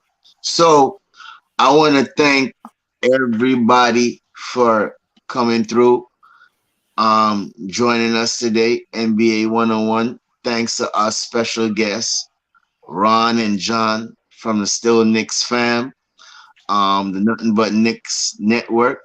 Salute to them before we go. John, do you have any final words you want to say before we leave, and also leave your Twitter handle and where they could reach you at? Yeah, for sure, man. Like I said, stay blessed, everyone who's watching today. As I always say on our show, Still Nick fans, tune in when you get a chance. Jump on over, hit that subscribe bell, and I could be reached on Twitter at John_Nicks. So, stay tuned. Thanks again, fellas. Appreciate y'all. 100. Hey, appreciate it. Thank you, my man. Ron, any final words? As John always says, stay blessed. I'm just gonna say thank you guys for having us. Appreciate you. Definitely like watching your content, and I will tell you guys this: I've watched you guys. Obviously, we're on the Lawrence Tears Network. Cohorting it up with you guys as well. And I see that I saw when you guys did your first show, and I've seen the growth from that first show to now. And I think you guys are just getting better.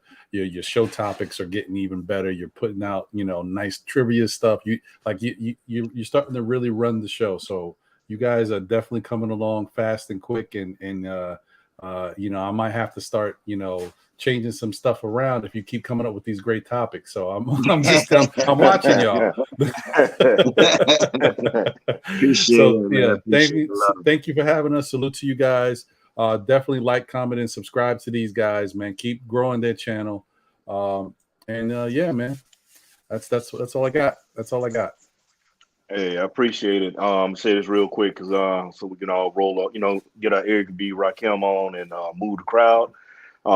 I appreciate you cats coming through. Salute to you. Hey, if you haven't checked out the Pod World EPMD right here, the Pod World Beat Nuts right here. You need to be on these cats right here.